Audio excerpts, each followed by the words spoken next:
मैं एक शब के लिए मैंने ये तारीख 6 महीना पहले दी थी। जाकिर भाई और जावेद भाई थे, 6 महीना पहले की तकरीबन ये तारीख है मेरे पास। और मेरा कल का टिकट था ईरान का, हुजूर सैयदना शेख के अम्मी जान की बारगाह में हाज़िरी का। ईरान के हालात ख़राब हुए हैं तो वो टिकट तकरीबन 6 दिन के बाद रखा गया है। दुआ करो इंशाअल्लाह 18 जुलाई को हुजूर गौस पाक के दादा इमाम हुसैन की बारगाह में हाज़िरी है। इजाज़त दे दें, आप सबका सलाम नियाज पेश करेंगे इंशाअल्लाह। हाथ उठा के बोले इजाज़त है आप सबकी, बोलो भाई इंशाअल्लाह बोले। अच्छा आप लोग चलेंगे करबला कभी? बोलो भाई चलेंगे इंशाअल्लाह। अल्लाह का शुक्र है कि नात की बरकतों से, इन उलमा और शोरा की जूतियों की बरकत है। मुझे याद नहीं है कि मैंने कितनी सफ़र बगदाद की शायराओं के किए हैं, मैंने कितनी रातें अल्लाह का शुक्र है करबला में गुजारी। अल्लाह का शुक्र है कि मुझे याद नहीं। अब तो ऐसा सफ़र करने का दिल कहता है जिसमें जाके ना आऊं। हुजूर गौस पाक की बारगाह में बैठे बैठे ये सोचता था, काश बगदाद में घर अपना बनाते जाते, देखते आपके दरबार को आते जाते। आला हजरत के भाई अल्लामा हसन रजा बरेलवी का एक शेर मैं बगदाद शरीफ में पढ़ता हूँ। अगर ये टोपी मेरी बगदाद शरीफ की नहीं होती तो हबीबुल्लाह भाई के कदमों पे रखता। अल्लामा हसन रजा बरेलवी ने कहा था, आला हजरत के भाई हैं, कहते हैं दिल हमें समझा बुझा के सूए काबा लाया था, दिल हमें समझा बुझा के सूए काबा लाया था, दिल को हम समझा बुझा के सूए जाना ले चले, दिल को हम समझा बुझा के सूए जाना ले चले। चलेंगे इंशाअल्लाह बगदाद शरीफ। बोले भाई हाथ उठा के बोले चलना चाहते हैं।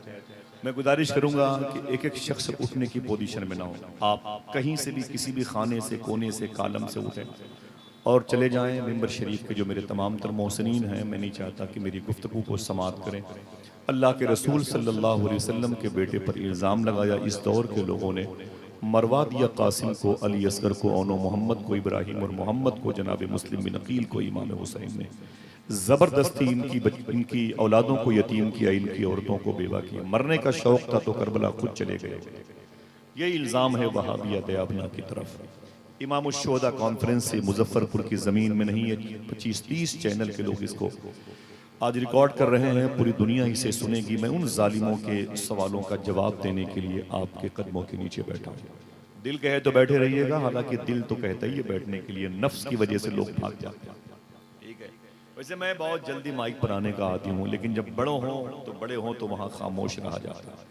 और मैं भाई माफ़ी चाहता हूँ, मैं जल्दी निज़ामत एक्सेप्ट नहीं करता। कोई डॉक्टर कहता है, कहीं कोई अल्लामा कहता है, और मैं आपके कबीले का आदमी हूँ, इसलिए मुझे ज़रा सी हया आती है, इसलिए मैं बहुत बहुत माजरत चाहता हूँ। सुने आप, ये इमाम हुसैन सरकार के घर की जो सैयदानियाँ थी, जो ख़वातीन थी, उनकी अजमतों का मजाक उड़ाया गया, उनके लिबास, उनके दुपट्टे के तारों पोर को बिखेरे गए।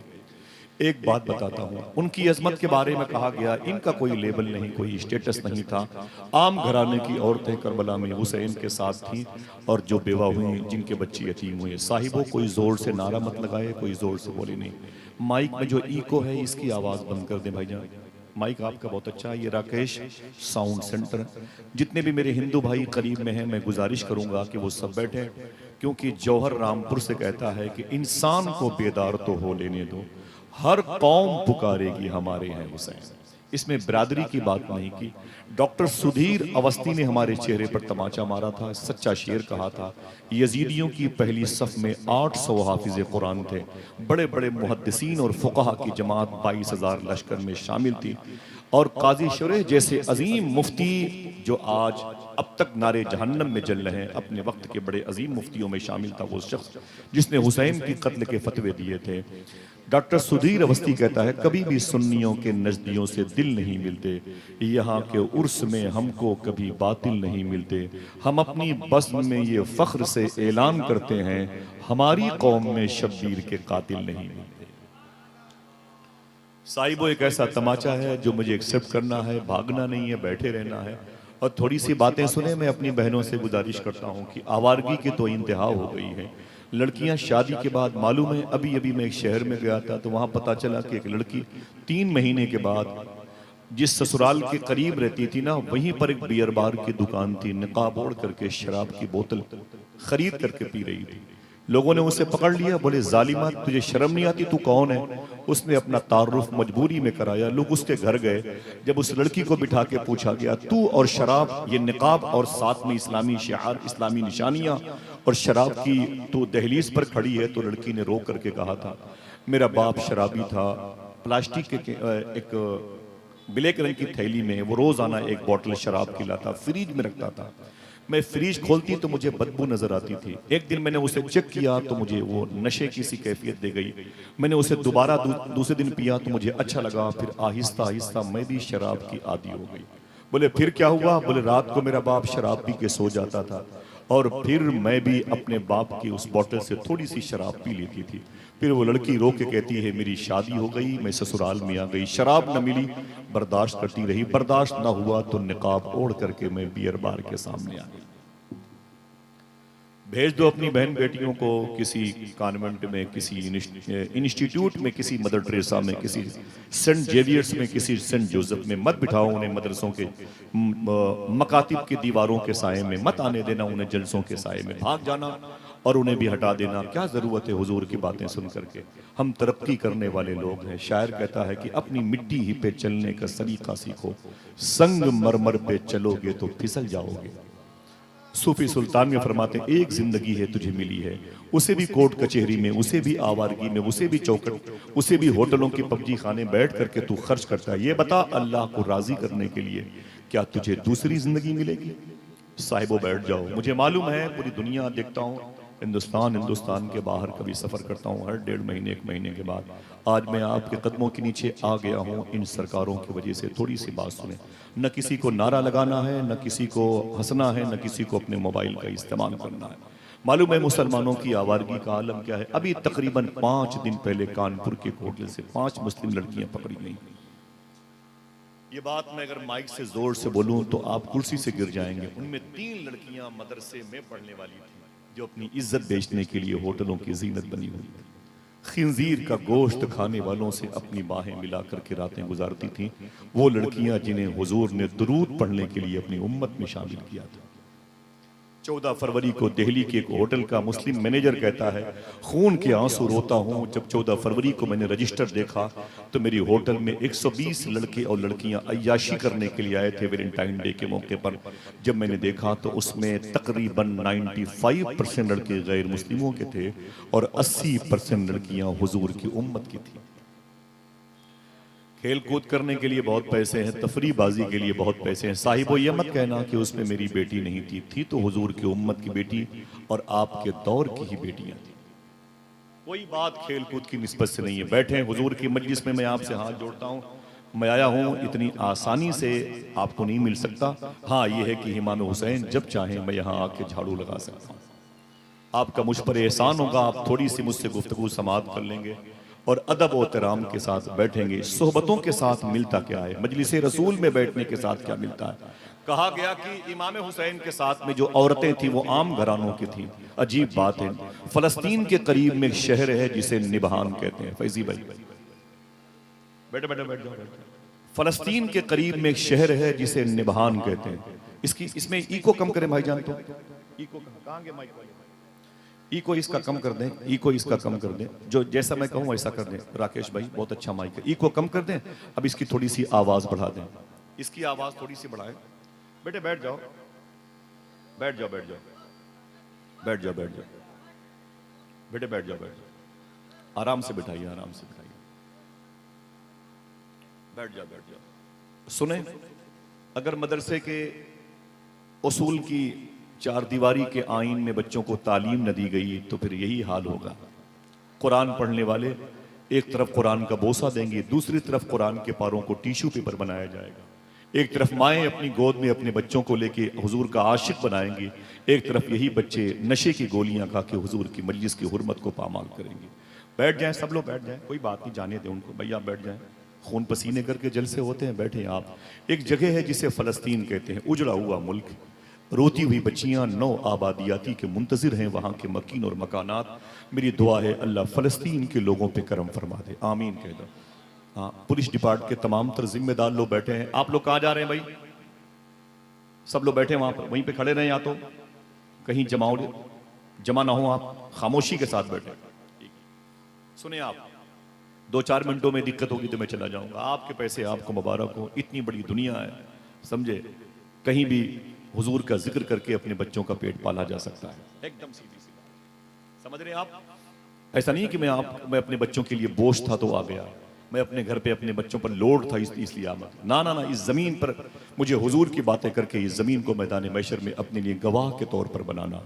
इस मजलिस में मैं तुम्हें क्यों बुलाता हूं, मेरी बहन सुन, तुझे क्यों आवाज दी जाती है। इमाम यूसुफ बिन इस्माइल नबहानी फलस्तीन के करीब रहने वाला एक बुजुर्ग है। 150 साल पहले, नाम है यूसुफ, बाप का नाम है इस्माइल और उनके शहर का नाम है निबहान।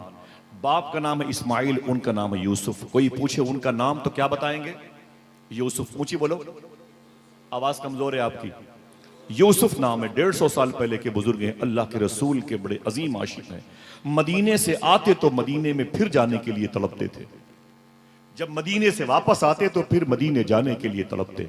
लोग कहते कि अभी अभी तो आ रहे हो, तो कहते इसीलिए तो रो रहा हूं, आ क्यों गया। फिर जाते हुजूर की बारगाह में तो आंसू बहाते। मालूम है आपको, कभी पूरी जिंदगी शेख यूसुफ बिन इस्माइल नबहानी हुजूर के रोजे के करीब नहीं गए। बाबुल निसा और बाबे जिब्राइल, बाबुल बकी, खोखे सिद्दीक अकबर, बाबुल सलाम, अंदर से कभी रोजे मुस्तफा पे नहीं गए। बाहर से ही जहां से गुम्बद खदरा नजर आया, सलाम पेश किया, रोते रहे। किसी ने कहा, अय यूसुफ बिन इस्माइल नबहानी, अंदर क्यों नहीं जाते। तो यूसुफ बिन इस्माइल नबहानी ने कहा था, एक जुमला दिल में लगे तो बात करना, सुभान अल्लाह कहना, वरना खामोश। यूसुफ बिन इस्माइल नबहानी कहते हैं, कुत्तों का काम है घर के बाहर रहे, घर के अंदर तो घर का मालिक रहा करता है। कभी नहीं गए, कभी नहीं गए। ये जब इनकी शादी हुई, मुझे ये कहना मतलब है, मैं क्यों बुलाता हूं आपको हाथ जोड़ करके। मेरे भाई ने अपनी नकाबत में आपको क्यों आवाज दी। इतने चैनल से मौजूद हैं पूरी दुनिया में, ये गाने बजाने वालों की महफिलों की स्क्रीन को मिटाएंगे और हुजूर की नात के लिटरेचर को आम करेंगे। क्यों क्यों क्यों, उसकी वजह यह है, इमाम यूसुफ बिन इस्माइल नबहानी की शादी हुई, लड़की बड़ी खूबसूरत थी। जब एक अजीम हुस्न वाली, जाजिब चेहरे वाली लड़की उनके निकाह में आई ना, तो जनाब यूसुफ बिन इस्माइल नबहानी की खिदमत करती रही और उनकी पाकीज़ा सोबत नूर से इस्तेफादा करती रही। तवज्जो है आपकी, सब देखें उधर, हम भी चलें, हम भी देखें यार। हाँ, हम अल्लाह के वलियों की बातें करते हैं, आप नफ्स और शर के तरफ माइल, पर्दों की तरफ देखते हैं। इधर देखें आप, यूसुफ बिन इस्माइल नबहानी की बीवी जब इनके निकाह में आई और इनकी जौजा बनी, ये उनके ज़व्वज बने, वो इनकी बीवी बनी, वो उनके शौहर बने। तो मालूम है, उम्र उनकी ढलने लगी तो किसी सहेली ने कहा था, अय यूसुफ बिन इस्माइल नबहानी की बीवी, तू बड़ी हसीन लड़की थी, तूने एक मौलवी से रिश्ता क्यों किया, तुझे इस मौलवी के साथ रह के क्या मिला। किसी राजकुमार के निकाह में आती राजकुमारी कहलाती, किसी अमीर ज़ादे की निकाह में आती अमीर शहर की बीवी कहलाती, किसी अजीम हसीन चेहरे वाले की निकाह में आती तो हुस्न की मलका कहलाती। तू एक मौलवी के निकाह में रह गई, तुझे क्या मिला। देखना है कितने लोग सुभान अल्लाह कहते हैं। वो यूसुफ बिन इस्माइल नबहानी की बीवी ने रो करके कहा, मुझसे पूछती हो मुझे इनके साथ रह के क्या मिला है। मैं बताऊं, इनकी खिदमत करके मुझे 84 मरतबे अल्लाह के रसूल की ख्वाबों में जियारत का शरफ हासिल हो गया है। अब क्या चाहिए, 84 मरतबे हुजूर की जियारत का शरफ हासिल, 16 कम 100 मरतबे मैंने हुजूर को ख्वाब में देखा है। पूरा शहर मुजफ्फरपुर समेट लो, यहीं पर शाज़ो नादिर माफी चाहता हूं, जिसने हुजूर को देखा हो उसके पैरों का धोवन पी लूंगा। एक लड़की एक आलिम दीन की सोहबत में आ जाए तो 84 मरतबे उसे हुजूर की ज़ियारत का शरफ हासिल हो जाए। उम्मे रुबाब को तो हुसैन की सोहबत मिली थी, उम्मे लैला को तो हुसैन की सोहबत मिली थी, शहरबानों को तो हुसैन की सोहबत मिली थी, उम्मे फरवा को तो इमाम हसन की सोहबत मिली थी, मखदूमा फिजा को तो मखदूमा फातिमा की सोहबत मिली थी। जरा सोचो, हुजूर के गुलामों की सोहबत की खिदमत करने पर हुजूर अपने करम की तजल्लियां जब जाहिर करते हैं तो अपनी बेटियों की खिदमत करने पर हुजूर कितना बड़ा इनाम देंगे। जरा हाथ उठा के कोई एक आदमी कह दे, या हुसैन। बैठना, कुरान क्या कहता है, फसल ले रब्बिका वनहर, अपने रब के लिए और नमाज पढ़ो और अपने रब के लिए कुर्बानी करो। अजीब बात है, आप जब कुर्बानी के लिए, जब नमाज पढ़ने के लिए अलग अलग जगहों की तरफ जाते हैं, वो ईदगाह है और ये कुर्बानी गाह है। न कुर्बानी के बकरे को लेके आप ईदगाह जाते हैं, न ईदगाह घसीट करके कुर्बानी के बकरे के पास ले आते हैं। एक आयत दो सिस्टम अलग अलग, अपने नमाज पढ़ने के लिए मस्जिद और अपने रब के लिए कुर्बानी के लिए बकरे के पास आते हैं। अलग अलग 2, 4, 10 किलोमीटर का डिस्टेंस होता है। लेकिन सूफिया फरमाते हैं अगर एक ही वक्त में एक ही जगह पर एक आयत के दो अलग अलग अहकामात पर अमल करते हुए किसी को देखना चाहते हो तो करबला में हुसैन को देख लो। मेरे भाई मोहतरम हबीबुल्लाह साहब किबला फैजी के उस्ताद ने एक शेर कहा था, उम्मुल किताब सीने में बाहर हुसैन है, दोशे नबी है रेहल सी जिस पर हुसैन है, सजदे में है तो शरह फसल ले ले रब्बी का, गर्दन कटा के मानिए वनहर हुसैन है। साहिब अल्लाह आपको सलामत रखे, आप हुसैन के लिए, हुसैन ने आपके लिए कुर्बानी दी। जरा कोई फिर एक आदमी बोल दे हाथ उठा के, या हुसैन। नमाज पढ़ो और अपने रब के लिए कुर्बानी दो। मैंने वो जमीन देखी है, हबीबुल्लाह भाई ने भी वो जमीन देखी, और कोई ये देखना चाहता हूँ, कलेजे मुंह को आ जाते हैं। इमाम अली मकाम जहां पर शहीद हुए थे, लोग कहते हैं वो बेबस थे, वो ताकत नहीं थी उनके पास पर्सनालिटी होती तो वो फिर वो कौसर और तस्नीम को बुला लेते, उनके पास ताकत होती तो पानी उनकी गुलामी करता। पानी की बात करता है, ये उस माँ के बेटे हैं जिसे फातिमा कहते हैं। बोले बोले बोले क्या कहते हैं? कोई और काम न करना फातिमा। अल्लामा काशफी फरमाते हैं कि अल्लामा काशफी मेरे घर पे बात बात में लोग करबला की दास्तानों को बोले प्रूफ कहाँ लिखा है, सबूत कहाँ लिखा है। अजीब इंसान है, इतना बेफैज आदमी है। अल्लामा काशफी की मुबारक किताब के हवाले सरकार मुजाहिद मिल्लत के खलीफा ने अपनी किताब में रकम किया है, मेरे घर पे मौजूद है। अल्लामा काशफी फरमाते हैं कि मौलाए कायनात ने अपनी बीवी अम्मी फातिमा से फरमाया था, फातिमा मैंने एक ख्वाब देखा है। कहा क्या? कहा ख्वाब देखा है सुलेमान अलैहिस्सलातु वस्सलाम की बेटी की शादी हो रही है, आपने अपनी बेटी की शादी में सोने की जूतियां अपनी बेटी को दी थी, सोने और चांदी के बने हुए जरो जवाहिर लिबास में लगे थे। फिर कहते हैं 700 नगों पर मुश्तमिल एक ताज अपने दामाद को सुलेमान अलैहिस्सलाम ने दिया था, जिसमें एक एक नग की कीमत पूरी दुनिया को खरीदने के मुतरादिफ थी। 700 नग जनाबे हजरते सुलेमान अलैहिस्सलाम ने अपनी बेटी की शादी में अपने दामाद को दिया था। दामाद के पैरों में जूती सोने की चमक रही थी, सोने की प्लेटों में खाने की बरकतें कायम की गई थी।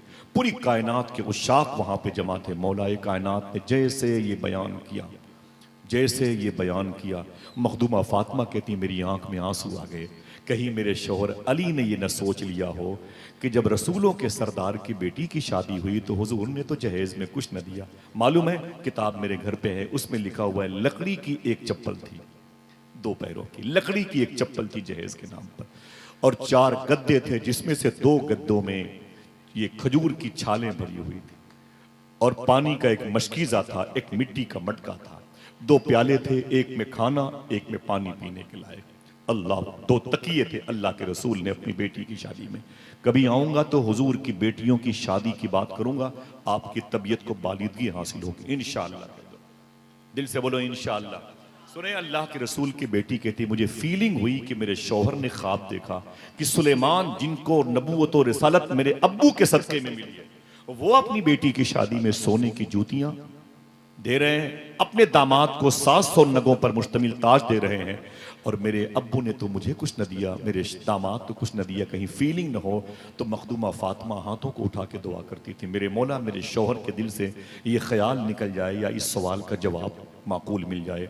मखदूमा फातिमा फरमाती है मेरे शौहर ने मुझसे फिर कहा एक दिन, अये फातिमा आज एक ख्वाब मैंने फिर देखा है। कोई जोर से न बोले तो मैंने कहा क्या देखा है? मखदूमा फातिमा से अली ने फरमाया ख्वाब मैंने ये देखा है कि मैदान मैशर कायम था, उसके बाद हम और तुम जन्नत में थे, 2 अजीम कुर्सियां लगी हुई थी, एक कुर्सी पर मैं बैठा हुआ था, ए फातिमा एक कुर्सी पर तू बैठी हुई थी। जन्नत की सारी हूरें बारी बारी तेरे हाथों का बोसा देने के लिए आती थी, कोई तेरे दुपट्टे का बोसा देता, कोई तेरे कदमों के गुसाले को पीना चाहती थी, कोई तेरे चेहरे की जाज़बियत पे के समुंदर में गर्क होती थी। जन्नत की हूरें बारी बारी आदाब बजा लाती थी। ए फातिमा, उन्हीं हूरों में, उन्हीं लड़कियों में एक लड़की सबसे ज्यादा हसीन थी जन्नत में। मैंने उसे देखा तो मैंने कहा ये लड़की तो सबसे ज्यादा हसीन लग रही है। फिर ए फातिमा मैंने तुझसे कहा, ए फातिमा मुझे प्यास लगी है, जरा पानी मंगा। तो जनाबे मखदूम कायनात कहती है मैंने उसी लड़की से कहा, ए मेरे शौहर के लिए जामे मोहब्बत लेके आ।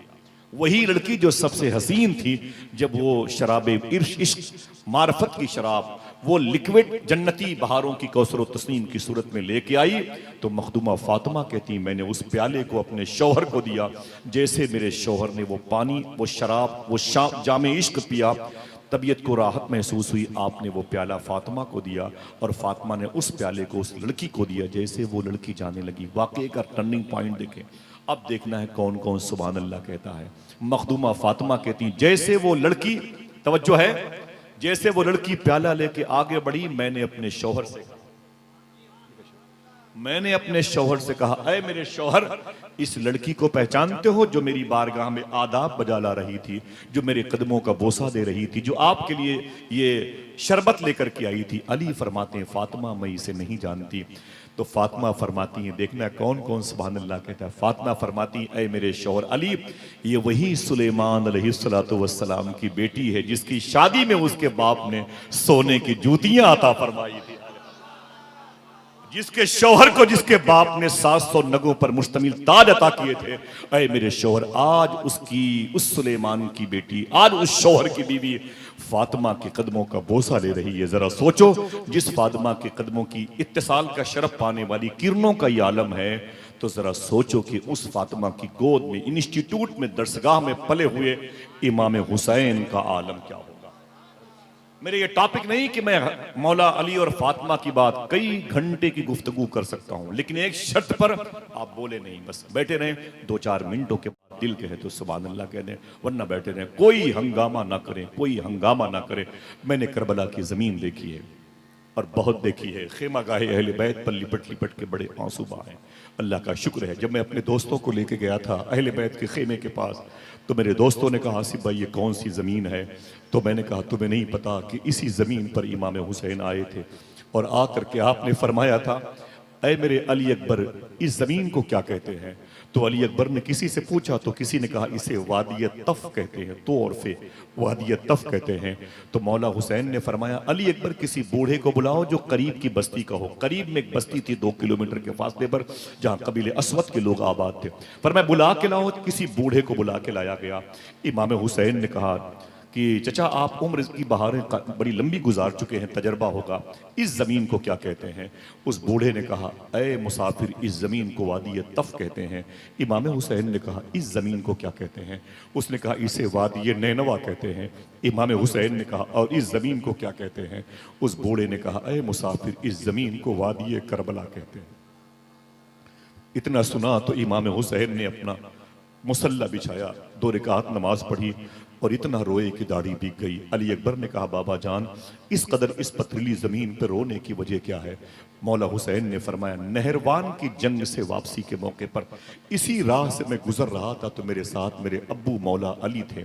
उन्होंने इस ज़मीन पर 2 रकात नमाज पढ़ी थी और नमाज के बाद यहीं पर खड़े होकर रो रहे थे, दुआ कर रहे थे और कह रहे थे ऐ अल्लाह मेरे हुसैन को सलामत रखना, मेरे हुसैन को साबिर बनाना, मेरे हुसैन को शाकिरीन का सरदार बनाना, मेरे हुसैन के पाँव में मुस्तकिल मिजाजी की बेड़ियाँ लगी रहे। यानी मुस्तकिल मिजाजी, वहाँ से वो फरार की कोई ऐसी फजा ना बनने पाए, मेरे हुसैन को मेरे मौला करार अता फरमाना। इमाम हुसैन कहते हैं मैंने अब्बू से पूछा अब्बू यहाँ पर आप रो रहे हैं, ये ज़मीन कौन सी है? तो सरकार मौला कायनात ने कहा था ऐ मेरे बेटे हुसैन, इसी ज़मीन पर एक दिन तू 3 दिन का भूखा और प्यासा शहीद किया जाएगा, इसी जमीन पर तेरे खेमे जलाए जाएंगे, इसी जमीन पर सैयदानियों के दुपट्टे नोचे जाएंगे, इसी जमीन पर मेरी बेटियों की कान की बालियां नोची जाएंगी, इसी जमीन पर तुझे 3 दिन भूखा और प्यासा रख के बड़ी बेदर्दी के साथ शहीद किया जाएगा। इमाम हुसैन फरमाते हैं मैं अपनी मंजिल पे आ गया हूँ, थोड़ी सी बारिश हो जाए तो आप भाग जाएंगे, वक्त ज्यादा हो जाए तो आपके लिए दिक्कत है। शोराए किराम के लिए इजाजत हो, माफी है, आप बैठे, आपका दिल लगेगा, थोड़ी देर बातें हो सकती हैं। बताएं भैया बताएं, सुन सकते हैं? हाथ उठा के बोले या हुसैन, मादरत चाहता हूँ, ऊंची आवाजें बोलिएगा, हाँ या हुसैन, या हुसैन। बस बैठे रहे, आपकी मोहब्बत भरी। जो लोग खड़े हैं अल्लाह उनको भी सलामत रखे, अगर दिक्कत न हो तो आगे की कुर्सियों पर बैठ जाएं। सलाउद्दीन भाई बहुत बहुत शुक्रिया आपका, बैठे। मैं तो चला जाऊंगा लेकिन इमाम हुसैन की बारगाह में जाऊंगा 6-7 दिन बाद, तो आप मुझे याद आएंगे इंशाअल्लाह। इंशाअल्लाह कहते हैं सरकार इमाम अली मकाम की कुर्बानी हुई है। पहला खेमा इमाम अब्बास ने कायम किया था अपनी अम्मी उम्मुल बनीन के साथ में। दूसरा खेमा इमाम हुसैन ने कायम किया था, सारी निशानियां मौजूद हैं। उसी के पीछे मखदूमा ज़ैनब का खेमा था, उसी के पीछे इमाम ज़ैनुल आबिदीन का खेमा था, और उसी के पीछे जनाब कासिम इमाम हसन के बेटे का खेमा था। एक जालिम ने कहा था मरवा दिया हुसैन ने करबला में, वहाबिया दयाबना की बोली थी। मार डाला हुसैन ने अपने भाइयों को, भतीजों को, यतीम कर दिया उनके घर की बीवियों को। और ये जज्बा अगर हुसैन के अंदर था तो खुद जाके शहीद हो गए होते। साहिबों, मैं बताता हूँ, सिर्फ करबला में हुसैन ही हुसैन नहीं थे, हुसैन के घर का हर बच्चा हुसैनी था, हर बच्चा हुसैनी था। मालूम है, यजीदी दरवाजे पे आके चीखते थे, हुसैन बाहर निकल के आ, हुसैन बाहर निकल के आ, आजा, तुझे मौत प्यारी है तो आजा मैदान में, आ गया तू हमारी तलवारों के नीचे, तुझे बच के नहीं जाना है यहां से। इमाम हुसैन अपनी तलवार को अपनी जमीन पर गाड़े हुए थे और ऐसे सर रख के उस पे अल्लाह को याद कर रहे थे। रोए नहीं, तड़पे नहीं, चीखे नहीं। यजीदियों की आवाजें ज्यादा बुलंद हुई तो आप उठे और उठ करके अपने बेटे अली अकबर के पास गए। कौन है यहाँ पर जिसका 17-18 साल का बेटा बंबई जा रहा हो और हंस रहा हो, दिल्ली जा रहा हो और हंस रहा हो, बुखार हो और हंस रहा हो, डॉक्टर सुई लगा, इंजेक्शन लगाए तो माँ भी तड़पती है, बूढ़ी औरतें भी तड़पती हैं, हाय मेरे बेटे, हाय मेरे बेटे।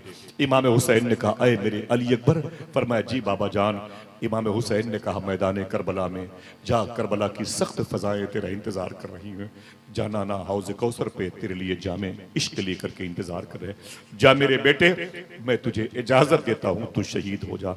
अली अकबर कहते हैं, मुझसे मेरे बाप ने लिपट के कहा था, मेरी अम्मी फातिमा का इंतकाल हो गया था, मेरे बाबा अली भी इस पोजीशन में थे और मैं बड़ा परेशान था। एक दिन नाना के रोजे पर मैं गया था और अपने नाना की मजार शरीफ से मैंने लिपट के कहा था, नाना अम्मी की याद बहुत आती है, आपकी यादें बहुत आती हैं, अब्बू की यादें बहुत आती हैं, मदीने की ज़मीन तंग हो रही है, बड़े बड़े जो सियासी लोग हैं मेरी जान के दुश्मन बने हुए हैं।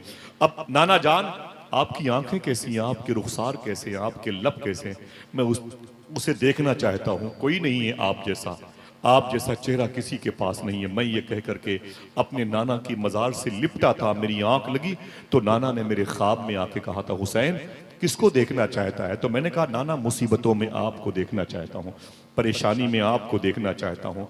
तो अल्लाह के रसूल की कब्र शरीफ से आवाज़ आई, अय मेरे बेटे हुसैन परेशान मत हो, अनकरीब तेरे घर में तेरी बीवी के शिकम से एक तेरा बेटा पैदा होगा जिसकी आंखें मेरी आंखें जैसी होंगी, जिसके लब मेरे लब जैसे होंगे, जिसका रुखसार मेरे रुखसार जैसे होगा। जब वो चलेगा लोग कहेंगे, हम शक्ल नबी मरने को चले, माँ सर को झुकाए रोती है। ऐ मेरे बेटे हुसैन परेशान मत हो, तेरे घर में आएगा मेरी शबी बनके, तेरे घर में आएगा मेरी हमशक्ल बनके, जिसकी पेशानी हूँ बहू मेरी पेशानी जैसी होगी, जिसकी जुल्फें हूँ बहू मेरी जुल्फें जैसी होंगी। जब वो आएगा जमीन पर चलेगा, लोग उसे देख करके मुझे याद करेंगे। तो मौला अली अकबर कहते हैं, ऐ मेरे बेटे तू पैदा हुआ था, हमारे घर में अगर बच्चे सांवले पैदा हो तो हम उसे चांद से बेहतर समझते हैं। हुसैन के घर में तो वो पैदा हुआ जिसको देख के नबी की याद आती थी। अल्लाह के रसूल सल्लल्लाहु ताला अलैहि वसल्लम ने फरमाया, ऐ मेरे बेटे हुसैन रो मत रो मेरे बेटे हुसैन, तेरे घर में आएगा तेरा बेटा जिसका चेहरा मुस्तफ़ा के चेहरे जैसा होगा। इमाम हुसैन ने, हम आपको ले चलेंगे इंशाअल्लाह, हम आपको वो खेमा दिखाएंगे, बड़े बड़े हंसी भूल जाएंगे जिस जमीन पर इमाम हुसैन ने अपने बेटे अली अकबर को अपने सीने से लगाया था और कहा था, जा बेटे, करबला की जमीन तेरे खून का इंतजार कर रही, यजीदी की तलवारें तुझे शहीद करने के लिए पे दर पे कोशिश कर रही हैं, जा मेरे बेटे जा, तैयारी कर। जनाबे हजरत अली अकबर अब्बू से कि दस्तबोसी करने के बाद निकले और अपनी अम्मी के पास गए और जाकर के माँ से लिपट के बोले, अम्मी मेरा सलाम कबूल कर ले, मुझे तैयार कर दे, मैं शहादत का दूल्हा बनना चाहता हूँ।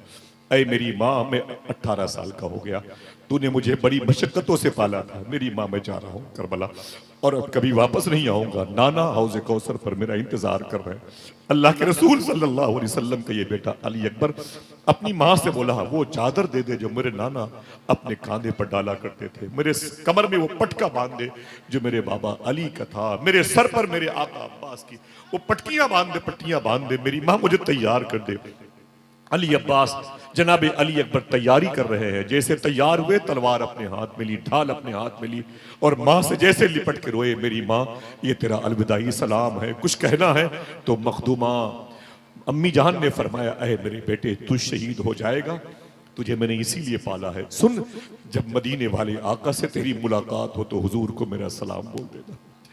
कह देना सरकार बारी बारी आपके घर के लोग आ रहे हैं करबला के मैदान में, आपके हाथों से जामे कौसर पीने के लिए आ रहे हैं। जनाब अली अकबर तैयार हो गए तो आपकी माँ ने कहा था, है कोई माँ ऐसी, ना आपके घर में है ना मेरे घर में है, जो ये आवाज दे, ऐ करबला की सैयदानियों, अपने अपने खेमे से निकल आओ, आ जाओ, अपने अपने कमरों से निकल आओ और मेरे बेटे का आखिरी दीदार कर लो, जा रहा है मेरा बेटा शहीद होने के लिए। फिर तरस जाओगी हुजूर जैसी आंखें देखने के लिए, फिर तरस जाओगी हुजूर जैसे लब देखने के लिए, तरस जाओगी हुजूर जैसे रुखसार और जबीन देखने के लिए, हुजूर जैसे जख्म देखने के लिए, हुजूर जैसे सदर और बतन देखने के लिए। आ जाओ मेरी सैयदानियों। मालूम है जालिम बोलता है, मरवा दिया हुसैन ने करबला में, किसी की मर्जी नहीं थी हुसैन के अलावा, बड़ा शौक था मरने का, लेकिन अबू कासिम को मरवा दिया अली असगर को, मोहम्मद को इब्राहिम, और मोहम्मद को जनाबी अली अकबर को, सबको मरवा दिया हुसैन ने।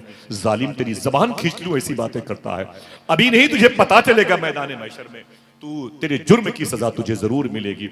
पीर अलाउद्दीन सिद्दीकी फरमाते हैं कि अल्लाह के रसूल मैदान महशर में, शेख अलाउद्दीन सिद्दीकी फरमाते हैं अल्लाह के रसूल मैदान महशर में अपनी उम्मत की बख्शिश की दुआ करते होंगे, उम्मत बख्शिश की सनत पाके जन्नत में जा रही होगी, उम्मत खुश होकर के जन्नत में जा रही होगी, अचानक अल्लाह को जलाल आ जाएगा। शेख अलाउद्दीन सिद्दीकी ने फरमाया अचानक अल्लाह को जलाल आ जाएगा, अल्लाह के रसूल खामोश हो जाएंगे, बढ़ती हुई उम्मत के कदमों को रोक लिया जाएगा, रुक जाओ अभी जन्नत में कोई न जाए, अल्लाह जलाल में है। अल्लाह के रसूल फरमाएंगे फरिश्तों से कि अल्लाह को किस बेस पर, रीजन क्या है, सबब क्या है, अल्लाह को जलाल क्यों आया। साहिबो सुनो, आप पर करम है हुसैन का, तभी यहां पर बैठे हुए। कह दो हाथों को उठा के, अय अल्लाह तेरा शुक्र है, ऊंची आवाज में, अय अल्लाह तेरा शुक्र है। हुसैन अपनी महफिलों में सबको नहीं बुलाते, ये बेचारे खड़े होकर सुनते हैं। हुसैन की मोहब्बत नहीं तो और क्या है, भीगे हुए लोग भी हुसैन की बातों को सुनते हैं, ये करम नहीं तो और क्या है। कितने लोग दुकानों में बैठ करके अपनी तवज्जो इधर लगाए होंगे, ये करम नहीं तो और क्या है। बहुत सारे मेरे हिंदू भाई भी इस मस्जिद में बैठे होंगे, ये करम नहीं तो और क्या है। मालूम है अलाउद्दीन सिद्दीकी फरमाते हैं कि हुजूर कहेंगे फरिश्तों से, अचानक अल्लाह को जलाल क्यों आया, ऐ फरिश्तों अचानक जलाल क्यों आया, मेरी उम्मत जन्नत में जा रही थी, इसे जाने देते, अचानक ये चैप्टर क्लोज क्यों हो गया। फरिश्ते कहेंगे ऐ अल्लाह के रसूल सल्लल्लाहु अलैहि वसल्लम, अल्लाह की बारगाह में आपकी बेटी फातिमा हुसैन की का वो जुब्बा लेकर के आ गई है, जो जुब्बा इमाम हुसैन ने करबला में पहन रखा था। अल्लाह के हुजूर जैसे वो जुब्बा आया, अल्लाह को जलाल आ गया। अल्लाह के रसूल अल्लाह के हुजूर गिर के कहेंगे, ऐ मेरे मौला, अभी मेरी उम्मत की बख्शिश का दरवाज़ा खुला हुआ है, ऐ फातिमा तेरे बेटे के कत्ल के बदले में जो हिसाब व किताब का मामला है वो ज़रूर होगा। साहिबो, जिस हुसैन के जुब्बे को देख करके खून आलूद अल्लाह को जलाल आ जाए, ज़रा सोचो कि उस हुसैन का प्यार, अल्लाह की रहमतें किस कदर अपने अंदर समो करके रखी होंगी, अल्लाह के रसूल हुसैन से कितना प्यार करते रहे होंगे। मेरा ये टॉपिक नहीं है, मालूम है जनाब अली अकबर को तैयार करके शहादत के लिए भेजा जा रहा है। फरमाया कि ऐ औरतों सैयदानियों आ जाओ, मेरे अली अकबर को देख लो। जैसे जनाब अली अकबर के पास आवाज उनकी माँ की बाहर गूंजेगी, वैसे ही उनके खेमे में हजरत मखदूमा सानिए जहरा हजरत जैनब आ जाएंगी, और अकेले नहीं आएंगी, साथ में अपने दोनों बेटे औनो मोहम्मद को लेके आएंगी। मखदूमा जैनब के दोनों बेटों का नाम क्या है, हाथ उठा के बोले।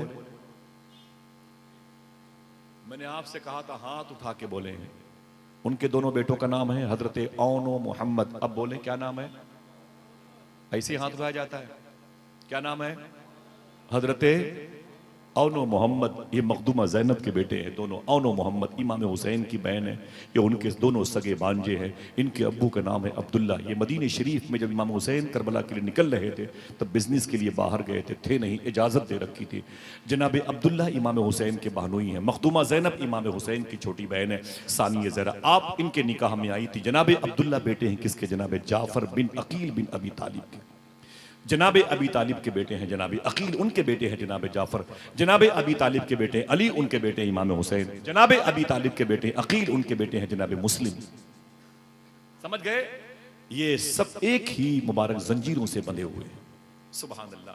मालूम है अब जनाब अब्दुल्ला की दो बेटे औनो मोहम्मद अपनी अम्मी जैनब के साथ आए हुए हैं। जनाब अब्दुल्ला के अब्बू का नाम था जाफर। जाफर जाफर क्या नाम था, कोई एक आदमी बोले, याद रहेगा ये नाम।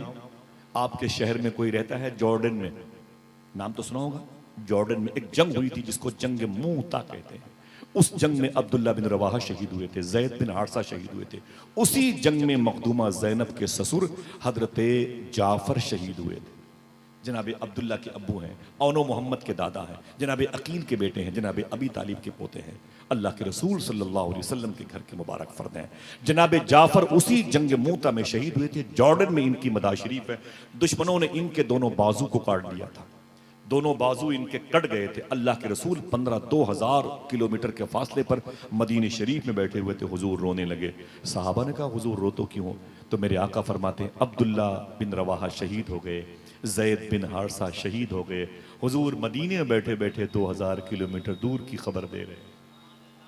जब हुजूर को जंग मूता के बारे में खबर हो सकती है तो करबला के बारे में खबर क्यों नहीं हो सकती है? हुजूर ने फिर क्या फरमाया? बोलना नहीं जोर से। अल्लाह के रसूल ने फरमाया अभी अभी मेरा जाफर भी शहीद हो गया। फिर हुजूर ने क्या कहा? अब दिल कहे तो बोलना। हुजूर ने फरमाया दोनों बाजू को दुश्मनों ने काट दिया तो फरिश्तों ने अपना पर जनाबे जाफर के बाजुओं की जगह पे लगा दिया। अब जनाबे जाफर परिंदों के तरीके से यूं उड़ते हुए जन्नत की तरफ जा रहे हैं। परिंदों को ये उलमा तयूर कहते हैं, इसीलिए फ्राइड को अरबी में तैयारा कहते हैं। तैयारा चिड़ियों जैसे, परिंदों जैसे। इसीलिए जनाबे जाफर का टाइटल हो गया जाफर तैयार तो से। क्या हो गया? उन्हीं के बेटे हैं जनाबे अब्दुल्ला। उनकी शादी मखदूमा जैनब से हुई थी। मखदूमा जैनब के दो बेटे। फिर से बोले क्या नाम है? माशाअल्लाह याद हो गया। क्या नाम है? औनो मोहम्मद। वो एक और है इब्राहिम और मोहम्मद, एक और है इब्राहिम और मोहम्मद। वो इब्राहिम और मोहम्मद का ताल्लुक मखदूमा जैनब के बेटों से नहीं है। औनो मोहम्मद जनाबे जैनब के बेटे हैं। इब्राहिम और मोहम्मद कौन है बता दूं? कोई एक आदमी कहते हैं सुभान अल्लाह। इब्राहिम और मोहम्मद के अब्बू का नाम था मुस्लिम, मुस्लिम के अब्बू का नाम था अकील, अकील के अब्बू का नाम था जनाब अबी तालिब, जनाब अबी तालिब के अब्बू का नाम था अब्दुल मुत्तलिब, अब्दुल मुत्तलिब बेटे थे जनाब हाशिम के, हाशिम बेटे हैं अब्द मुनाफ के, अब्द मुनाफ बेटे हैं कुसई के, वो बेटे हैं किलाब के, वो बेटे हैं मुर्रा के, वो बेटे हैं फहर वो लुई के। वही सिलसिला इब्राहिम अलैहिस्सलातु वस्सलाम तक चला जाता है। बीच में जो नाम मैंने लिए उन नामों के बारे में मेरा वही अकीदा है जो आला हजरत फाजिल बरेलवी का है।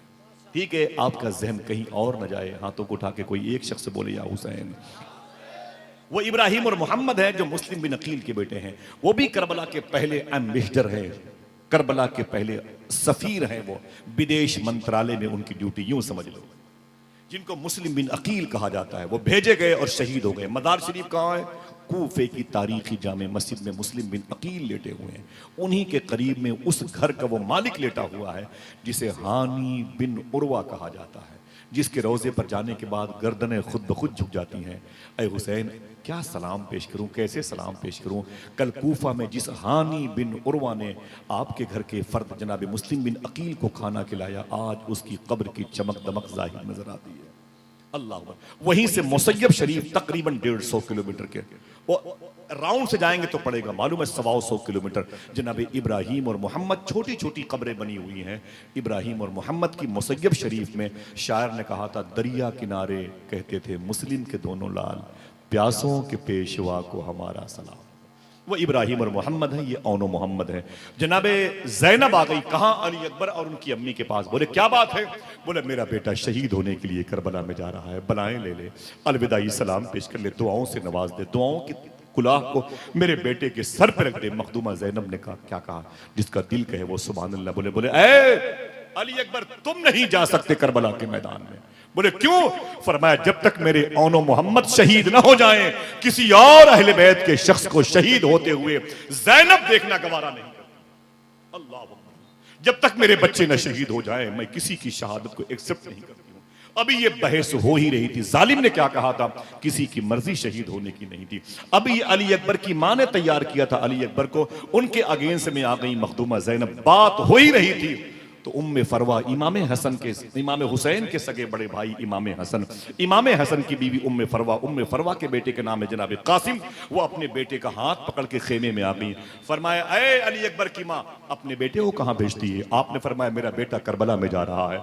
और फरमाया ऐ ज़ैनब तुम अपने औनो मोहम्मद को लेके क्यों आई हो? आपने फरमाया मेरे दोनों बेटे करबला में पहले शहीद होंगे। उम्मे फरवा ने कहा ऐसा नहीं हो सकता, जब तक मेरा कासिम न शहीद हो जाए किसी और को शहीद होते हुए मैं नहीं देखना चाहता। क्या जज्बा था करबला वालों के दिलों में। अभी तो मेरा बेटा कासिम बाकी। अभी ये बातें हो ही रही थी, मखदूमा शहर बानो अपने 6 महीने के बच्चे अली असगर को लेके आ गई। अल्लाह अकबर। साहिबो, कभी जाना अगर टूर वाला तुम्हें न लेके जाए तो मैं आपको एड्रेस बताता हूँ। मौला हुसैन के रोज़े शरीफा के करीब में खेमा गाह अहले बैत के बिल मकाबिल इस तरफ आना, नहर अलकमा की तरफ एक गली, एक रास्ता है जिसे शार सिदरा कहते हैं, शार सिदरा कहते हैं। उसी रास्ते से मौला हुसैन की मदार शरीफा के बाद शार सिदरा जाना, और शार सिदरा में तकरीबन आपको बहुत दूर नहीं, मुश्किल से 5-7 मिनट का सफ़र करेंगे, एक गली पड़ेगी, उस गली में जाना, अंदर चले जाना, किसी से पूछना मुझे मस्बहुल मुक़द्दस वो जगह दिखाएं जहां अली असगर शहीद हुए थे। आपको छोटी सी एक जगह मिलेगी जिसमें छोटे छोटे कुर्ते टंगे होंगे, छोटी छोटी लोगों ने अपनी मोहब्बत की नियाज पेश की है, वो टोपियाँ होंगी, कुछ रुमाल रखे होंगे, कुछ बच्चों के खिलौने रखे होंगे, लोगों ने अपनी मोहब्बत के साथ में अपनी मोहब्बत का इजहार किया है। अगर एतकाद सही है तो उसका अज्र मिलेगा, वरना कुछ नहीं। वहीं पर एक छोटा सा झूला झूलता, ऐसे झूलता रहेगा हवा से। मालूम है, मुझसे लोग बोले आसिफ भाई आप इस गली में मुझे लेके कहाँ गए? मैंने कहा इसी ज़मीन पर हजरत अली असगर शहीद हुए थे। चीख मार के लोग रोए, बोले अल्लाह अकबर। बचपन से फातह करबला अली असगर की शहादत की खबर सुनता रहा, आज उनकी शहादत की जगह की ज़मीन को देखा। मैंने कहा दुआएं मांग लो, अल्लाह हमारी औलादों को हुसैन का फ़कीर बनाए, अल्लाह हमें गम हुसैन के साए में रखे, अल्लाह हमें हुसैन के दर्द को शेयर करने की तौफीक अता फरमाए।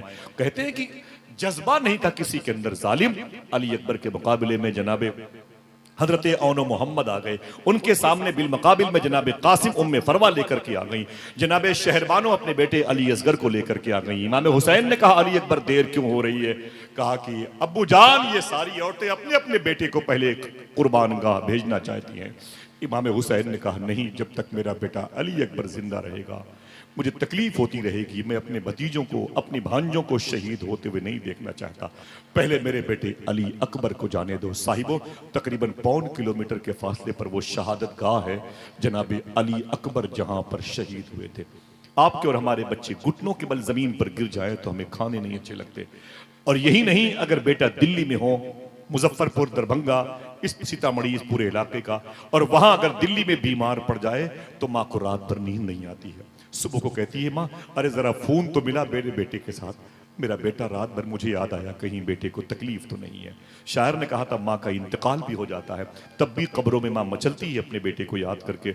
शायर ने कहा था कि मेरी माँ ख्वाब में आकर मेरी हालत पे रोती है कि ज़ेरे खाक भी उसकी परेशानी नहीं जाती। जनाब अली अकबर रदी अल्लाह तआला की शहादत हुई और आपने आवाज़ दी अरे मेरे बाबा हुसैन मुझे उठा लीजिए। सुने आप इस जुमले को सुनिएगा। लोग कहते हैं आपके बालों में सफ़ेदी, बोले ये गुटखा खाने से है। आपकी दाढ़ी के बाल सफ़ेद कैसे हो गए? बोले 5-5, 7-7 बेटियां हैं, टेंशन बहुत है, दिल्ली में रात रात भर ड्यूटी करता हूँ, रिक्शे चलाता हूँ, पैसे बचाता हूँ और फिर घर बेचता हूँ, टेंशन बहुत है, जिम्मेदारियां बहुत हैं, मेरी 4 बहनें हैं, मेरी 2 बेटियां हैं, मेरे बूढ़े बाप की दवा का मामला है, टेंशन में 2-4-5 सालों में मेरे सर के बाल सफ़ेद हो गए, मेरे मूछ के बाल सफ़ेद हो गए, मेरी दाढ़ी के बाल सफ़ेद हो गए। लोग ऐसा कहते हैं। इब्ने असाकिर की रवायत के मुताबिक 56 साल के इमाम हुसैन जब करबला में आए थे, न उनके मोश, न दाढ़ी, न सर में एक भी बाल आपके सफेद नहीं थे। टॉप क्लास की पोजीशन पर आते हैं इब्ने असाकिर, इनकी रवायत ऊपर रखी जाती है, इनकी किताबों के दलाइल ऊपर रखे जाते हैं इब्ने असाकिर की। वो कहते हैं कि हजरत इमाम हुसैन के मोश, दाढ़ी और सर में एक बाल भी सफेद नहीं था, लेकिन जैसे खेमे तक आवाज पहुंची जनाब अली अकबर की अपने बेटे की, कानपुर के कलीम दानिश कानपुरी ने क्या कहा था, कोई इस दर्द को एक बाप से बेहतर न समझेगा, जब वहां बेटा गुजर जाए तो कांधा टूट जाता है। अल्लाह अकबर। अली अकबर ने आवाज दी, इमाम हुसैन ने कमर पे हाथ रखा और बहुत मुश्किलों के साथ 1.25 किलोमीटर के पास गए, तकरीबन 1.25 किलोमीटर का फासला है आपके खेमे से लेकर के अली अकबर की शहादत की जगह तक। जाएंगे तो चलेंगे ना इंशाअल्लाह? हाथ उठा के बोले इंशाअल्लाह। अल्लाह मेरे भाइयों की कमाई में बरकतें अता फरमाए। ये कुछ देखे न देखे, एक मरतबे जिंदगी में इमाम हुसैन का रोजा देख ले। जरा हाथ उठा के आमीन कहो, ऊंची आवाज में आमीन कहो, दिल से आमीन कहो। सरकारी अली अकबर के पास इमाम हुसैन तशरीफ लाए, जवान बेटे की लाश पड़ी है। कोई है जो अपने बेटे को एक तमाचा मार खाते हुए देख करके सब्र कर ले? ना आप हैं, ना मेरी माँ बहनें हैं, ना उनमें हम हैं। कोई नहीं अपने बेटे पर कोई एक तमाचा मारे तो बर्दाश्त करता, कोई नहीं बर्दाश्त करता। इमाम हुसैन के 18 साल बेटे की लाश पड़ी है, तड़प रहे थे। मालूम है कलेजा कट करके नेज़े की नोक में चला गया था। जनाब इमाम हुसैन ने अपने बेटे की लाश उठाई। रवायतों में लिखा है अली अकबर अपने बाप से कद में कुछ बड़े थे, आपने यूं लाश उठाई तो सर आपका गर्दन कंधे के उस तरफ चला गया। इमाम हुसैन अपने बेटे की लाश को लेकर जब चलने लगे थे अपने खेमा गाह की तरफ, तो इब्ने असाकिर ने इस रवायत को नकल फरमाया। आप फरमाते हैं कि इमाम हुसैन के बेटे अली अकबर के दोनों पांव जमीन में घिसटते हुए जा रहे थे और एक लकीर बनती हुई जा रही थी, और उस लकीर में अली अकबर के जिस्म का खून एक धारा की सूरत में बहता हुआ खेमा गाह तक गया था। अब सुने जो मुझे कहना था, न बोलना है न कुछ कहना है, हंसना भी नहीं है। साहिबो मोबाइल की तरफ से तवज्जो हटाओ। 1-1 रुपए भीख मांग करके लोगों ने दिल्ली और मुंबई में अपने पेट काट करके चंदे किए हैं और ये जलसे किए हैं। अल्लाह मेरे भाइयों को आबाद रखे। मौला हुसैन अपने बेटे की लाश को लाने के लिए गए थे। फिर वो रिवर्स करता हूं, न सर न मोश न दाढ़ी, एक बाल भी आपके सफेद नहीं थे। लेकिन जैसे अपने बेटे को 10 से 15 मिनट तक उठा करके अपने कांधे पर अपने खेमागाह पहुंचे हैं, जैसे ही आपने खेमे के अंदर लाश रखी है अपने बेटे की अली अकबर की, जैसे चेहरा उठाया है आपकी दाढ़ी, मोश और दाढ़ी के चेहरे के सर के सारे बाल सफेद हो गए थे। इतना बड़ा गम किसको था? तो कहना पड़ेगा हुसैन को था।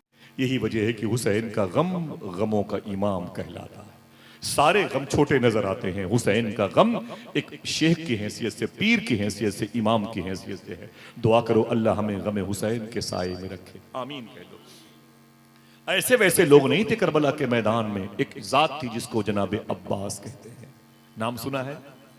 जरा हाथों को उनके नाम पे उठा के बोल दें सुभान अल्लाह।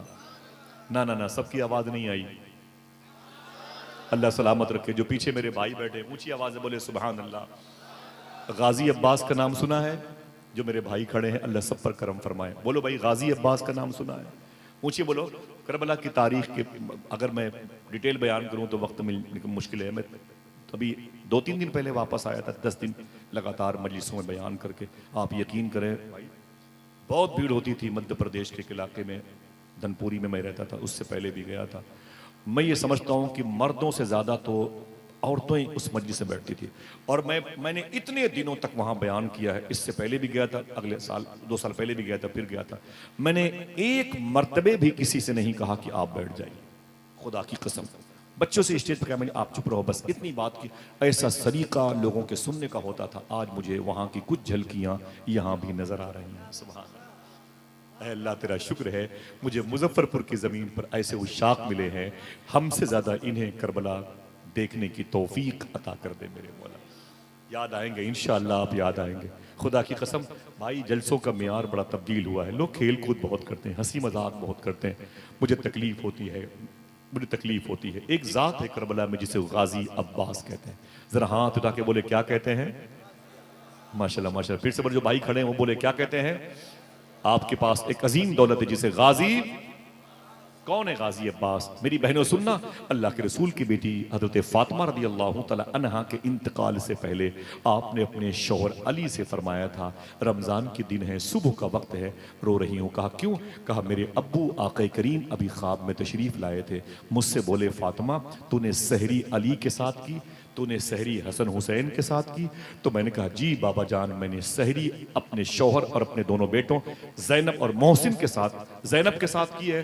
तो हुजूर ने रो के फरमाया था सहरी अली के साथ की है, अफ्तारी मेरे साथ करना, जन्नत में मैं तेरा इंतजार करूंगा। फातिमा रो के बोली इसका मतलब आज मेरी जिंदगी का आखिरी दिन है, ऐ अली, अली मेरे इंतकाल के बाद दूसरी शादी कर लेना। सुने, बोलना नहीं जोर से। मेरे इंतकाल के बाद हुजूर की बेटी ने कहा दूसरी शादी कर लेना, लेकिन 1 हफ्ते में 6 दिन होते हैं, 6 दिन उस नई वाली बीवी के साथ रहना, 1 दिन निकाल लेना मेरे हसन हुसैन ज़ैनब के लिए, और जब मेरे दोनों बच्चे बड़े हो जाएं तो इन्हें अल्लाह के हवाले कर देना। ये जुमले थे जनाबे फातिमा के। फरमाया मेरे इन बेटों को फिर अल्लाह के हवाले कर देना। जनाबे मखदूमा कायनात का इंतकाल हुआ, मौलाए कायनात ने दूसरी शादी की। उस लड़की का नाम था हजरत फातिमा। काश आप जोर से सुभान अल्लाह कहते हैं। क्या नाम था? ऐसी बोलते हैं, क्या नाम था? फातिमा नाम बड़ा प्यारा है। फातिमा नाम हुजूर की परदादी का है, हुजूर की दादी का नाम फातिमा है, जो हजरत हाशिम की, जो अब्दुल मुत्तलिब की बीवी थी। फातिमा हुजूर की दादी का भी नाम है। देखना कितने लोग कब सुभान अल्लाह कहते हैं। फातिमा हुजूर की दादी का नाम था। फातिमा हुजूर की चची का नाम था, और फातिमा हुजूर की बेटी का नाम था। फातिमा हुजूर की बेटी की सास का भी नाम था। फातिमा हुजूर की नवासी का भी था। फातिमा हुसैन की बेटी का भी नाम था। फातिमा शेख अब्दुल कादिर जिलानी की माँ का भी नाम था। सूफिया फरमाते हैं जिसके यहाँ बेटियां ना हो, औलादे ना हो, उनसे कहो कि ये नियत कर ले अल्लाह औलाद देगा बेटी की सूरत में, तो उसका नाम कनीज़ फातिमा के नाम पे रखेंगे इंशाअल्लाह।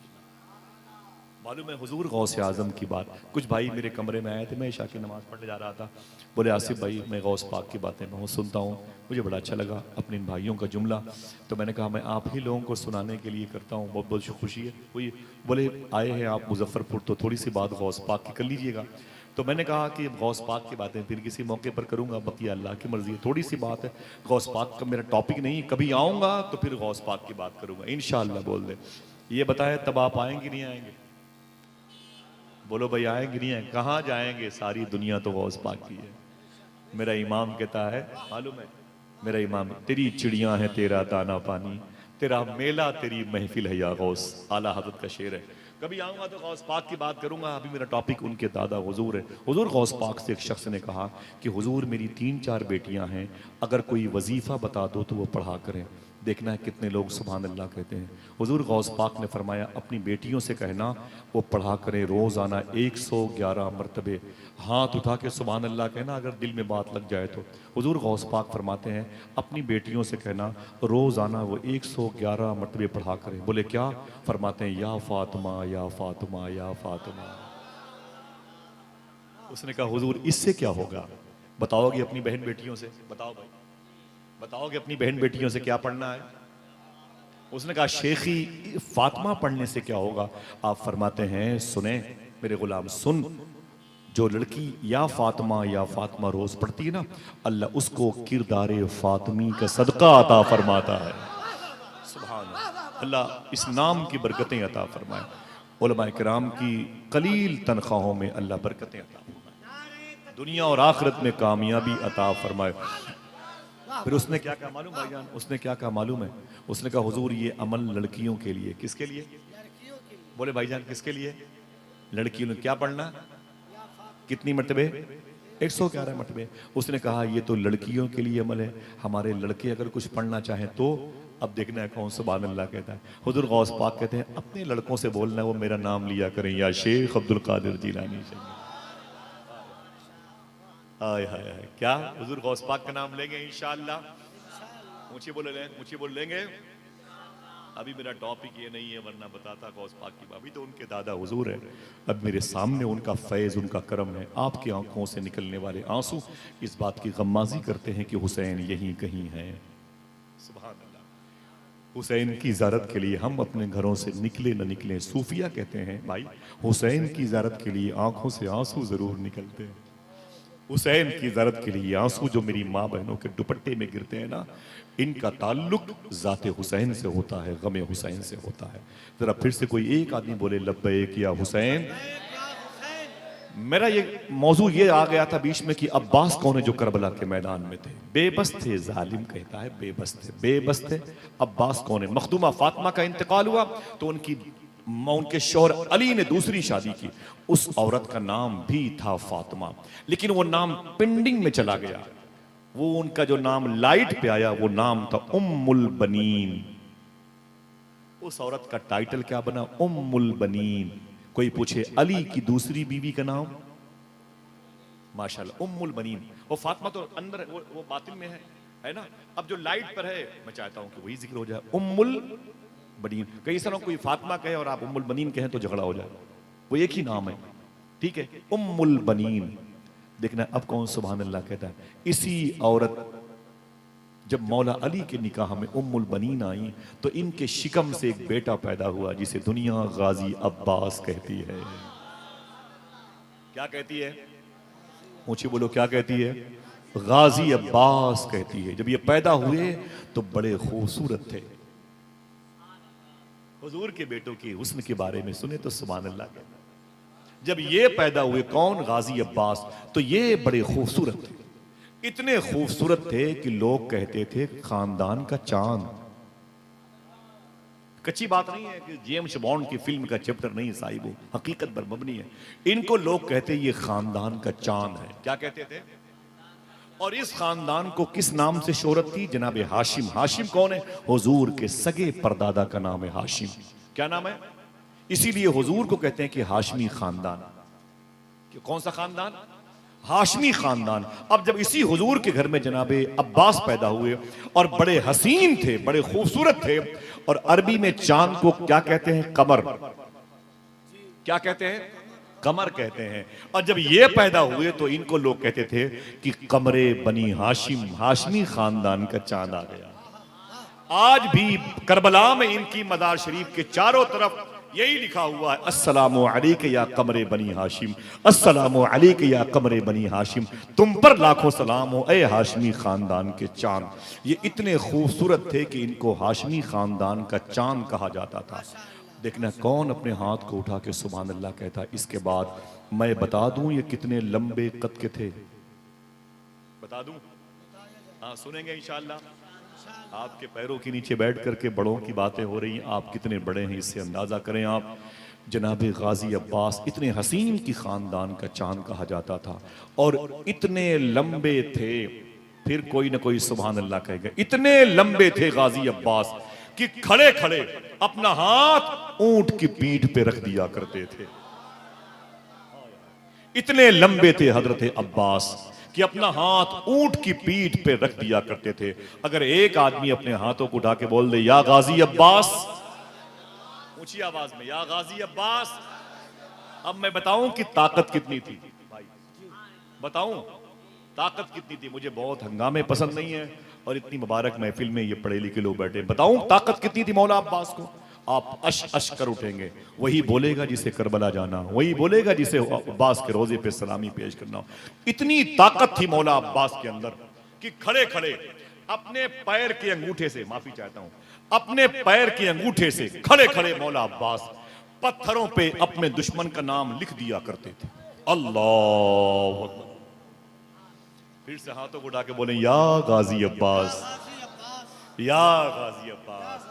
मौला हुसैन के सगे भाई हैं, बाप से माँ से सौतेले हैं, कद में लंबे थे, हुसैन कद में इनसे छोटे थे। लेकिन लेकिन लेकिन भाई भाई को तकलीफ पहुंचाने वालों, भाइयों को परेशान करने वालों, भाइयों को जलील करने वालों, कोई अब्बास और हुसैन से वफा सीखे। पूरी जिंदगी मदीने शरीफ में सूफिया फरमाते हैं जनाब अब्बास जब अपने भाई के साथ चलते थे मदीने में तो झुक झुक के चलते थे। किसी ने पूछा झुक झुक के क्यों चलते हो? तो कहते हैं डर लगता है कहीं मेरा साया भी हुसैन के साये से बड़ा ना हो जाए। हाय हाय, इतना अदब किया है हजरत अब्बास रज़ियल्लाहु ताला अन्हु ने।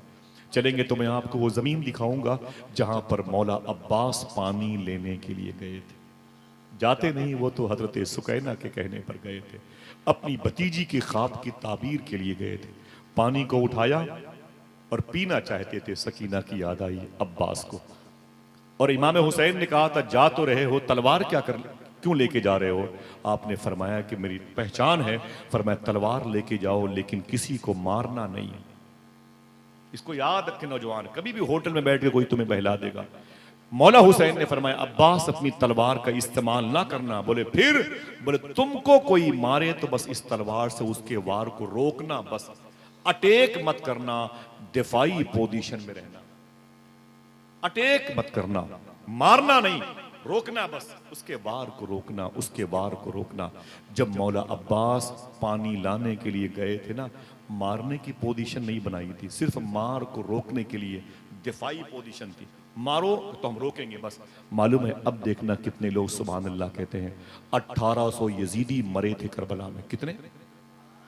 लिख लो, ये बातें काम आएंगी। 1800 यजीदी करबला में मरे थे, लेकिन मौला अब्बास ने किसी को मारा नहीं था भाई, मारा नहीं था किसी को। लेकिन सुने, जब पानी लाने के लिए जा रहे थे और इन पर जब हमला हुआ था पानी लेके निकलने, जब पहुंचे आप नहर अलकमा के पास, उस नहर के पास पानी लिया और नहीं पिया, उठा के पानी को पानी के चेहरे पर मार दिया। शायर ने कहा था चुल्लू में लेके फेंक दिया आबे नहर को। आब माने पानी, चुल्लू में लेके फेंक दिया आबे नहर को। अब्बास ने फुरात को पानी पिला दिया।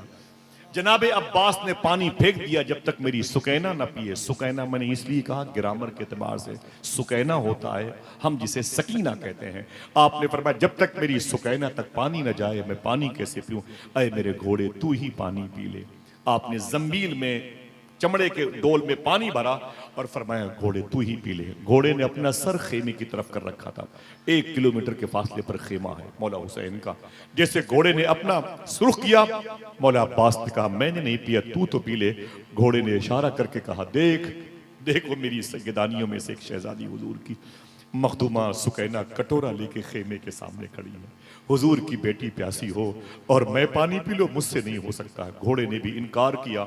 मौला अब्बास ने पानी का मशकीजा अपने कंधे पे रखा और लगाम टाइट की। जैसे पलटे अमर इब्न साद जालिब इब्न ज़ियाद के ये तमाम तर टपोरियों ने हमला किया। मालूम है उनके हमलों को रोकने में मौला अब्बास ने जब अपनी ताकत दिखाई, मारने में नहीं रोकने में, तब 400 यजीदी मरे थे। जो समझा है जरा हाथ उठा के बोले समझ रहे हैं कि भाई नहीं इसे अंधी मार रहा, समझ रहे हैं आप? उनके वार को रोका तब 400 यजीदी मरे थे। अगर वार किया होता तो नस्ल यजीदी मिट जाती। अल्लाह अकबर। दोनों बाजू आपके शहीद हुए। करबला में वो जमीन अभी भी मौजूद है जहां पर हजरत अब्बास रज़ी अल्लाह तआला अन्हु के बाजू शहीद हुए थे। दिल कांपता है साहिबो वहां पर जाते हुए, लेकिन चलेंगे इंशाअल्लाह। हाथ उठा के बोले इंशाअल्लाह। अल्लाह मुजफ्फरपुर की जमीन को हरा भरा रखे, आमीन कह दो। हाँ चलेंगे तो आपको लगेगा अल्लाह। 1800 यजीदियों की कब्रें बनी थी, उनको कफन में लपेटा गया था, उनकी नमाज जनाजा पढ़ी गई थी। हुसैन की हुसैनियों की लाशें बेगोरो कफन बगैर कब्र के और बगैर कफन के यूं ही छोड़ दी गई थी और सख्त धूप उनका कफन थी और करबला की रेत कफन का काम करती थी। समझ रहे हैं? किसी ने उनको लपेटा नहीं, किसी ने उनको कफन नहीं पहनाया, किसी ने उनको दफन नहीं किया। आज की तारीख में 13 और 14 मुहर्रम की बात है जब 2 किलोमीटर के फासले पर कबीले असवद के लोग आए और उन लोगों ने अलग अलग जगहों पर करबला के शहीदों की लाशें जहां जहां दफन की हैं, आज भी उनकी निशानियां हैं। मैं बताऊंगा कि उनकी तादाद 72 कैसे होती है। इख्तलाफात बहुत सारी चीज़ों में है, जो हमें सूफिया के जरिए से पता चला वो ये है। एक कब्र है इमाम हुसैन की, कितनी? एक कब्र है, उसमें 3 लोग दफन हैं। कितने? आवाज कमजोर है, थके हुए, मैं माफी चाहता हूं और वाकई माफी चाहता हूं, मेरी वजह से आप तकलीफ में ना हो। 3 लोग एक कब्र में हैं, जो मुझे सूफिया ने बताया। 3 लोग एक कब्र में हैं। दाएं तरफ हजरत अली अकबर को लिटाया गया था और बाएं तरफ हजरत अली असगर को लिटाया गया था। किसी ने पूछा था अली असगर को इमाम हुसैन के धड़ के बाएं तरफ क्यों रखा गया है? देखना है कौन समझ के सुभान अल्लाह कहता है। आवाज दी गई थी, लोगों ने कहा था दिल को दिल के पास रखा जाता है। आए अल्लाह अकबर, अल्लाह अकबर। दिल को दिल के पास रखा जाता है। अल्लाह अकबर, अल्लाह अकबर। आका हुसैन के घर के लोग थे। एक कब्र में कितने लोग हैं? आवाज ऊंचे बोले भाई। 3 लोग हैं। सुबह एक कब्र में 3 लोग हैं।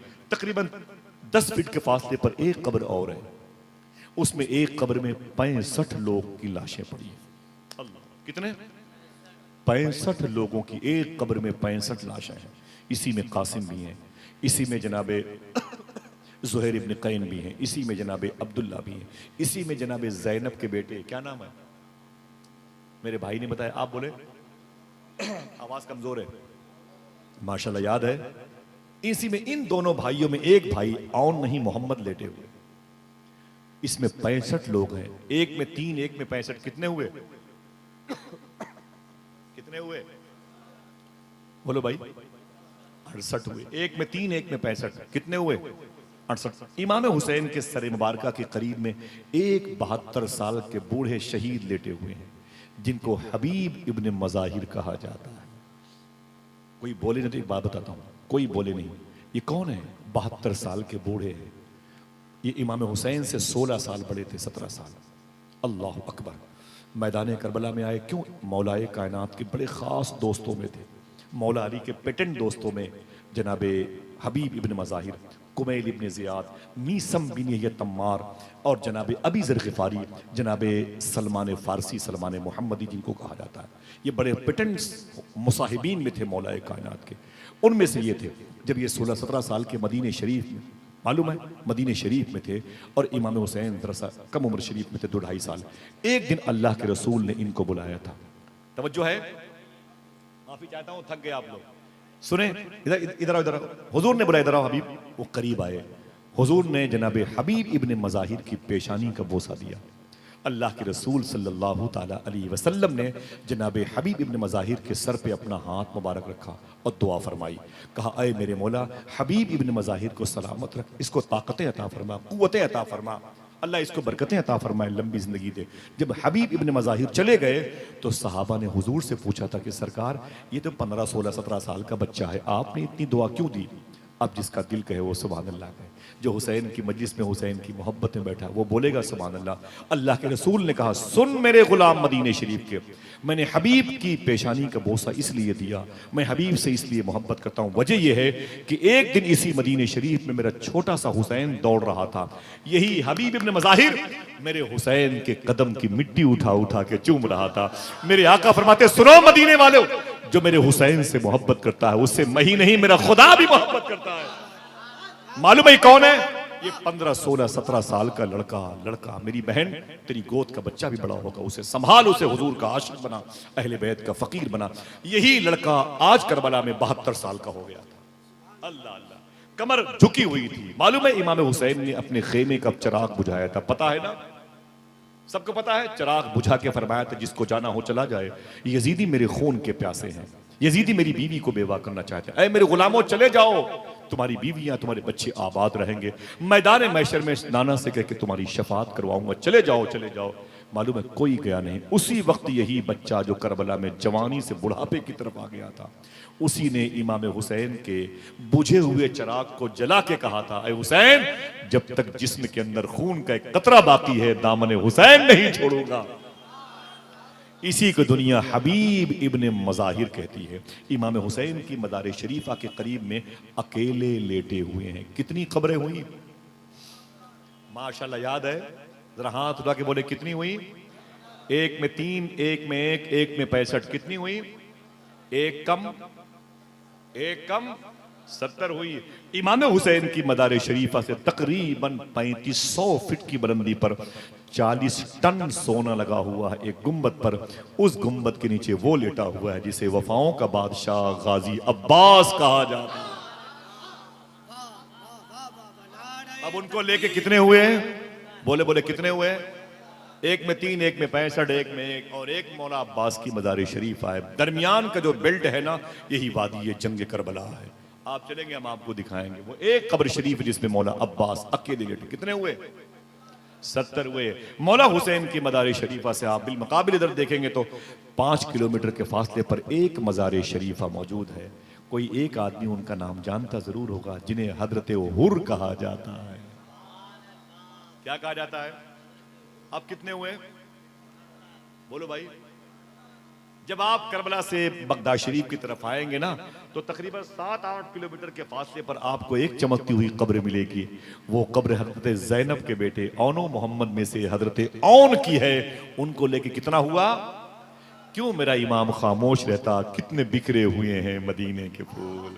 जरा हाथ उठा के बोलो, करबला तेरी किस्मत पे। जरा ऊंची बोलो, करबला तेरी किस्मत पे, करबला तेरी किस्मत पे लाखों सलाम। ये शोहदाए करबला की मुबारक आवाज़, ये वजूद मुबारक है जो करबला की ज़मीन पर। इसमें इख्तलाफात हैं। किसी ने कहा 72, ये सादात को छोड़ करके है। किसी ने कहा 130, किसी ने कहा 140। इत्तेफाक इन उलमा और मशाइख की 72 पर है। मैं उनके नाम की बात करता हूँ। अल्लाह अकबर। ये गाजी अब्बास सबसे हसीन थे, कमरे बनी हाशिम, सबसे लंबे थे, ऊँट की पीठ पर अपना हाथ रख देते थे, सबसे अजीम ताकत के मालिक थे कि पत्थर पे अपने पाँव के अंगूठे से दुश्मनों का नाम लिखा करते थे। लेकिन पता है आपको, हमारे लिए और आपके लिए तो बहुत बड़ी बात है, आशिकों के लिए मालूम है, जब ये काफिला मदीने शरीफ जाने के लिए वापस पलटा दमिश्क से करबला होके, तो मखदूमा सुकैना ने एक छोटी सी कब्र देखी थी करबला में।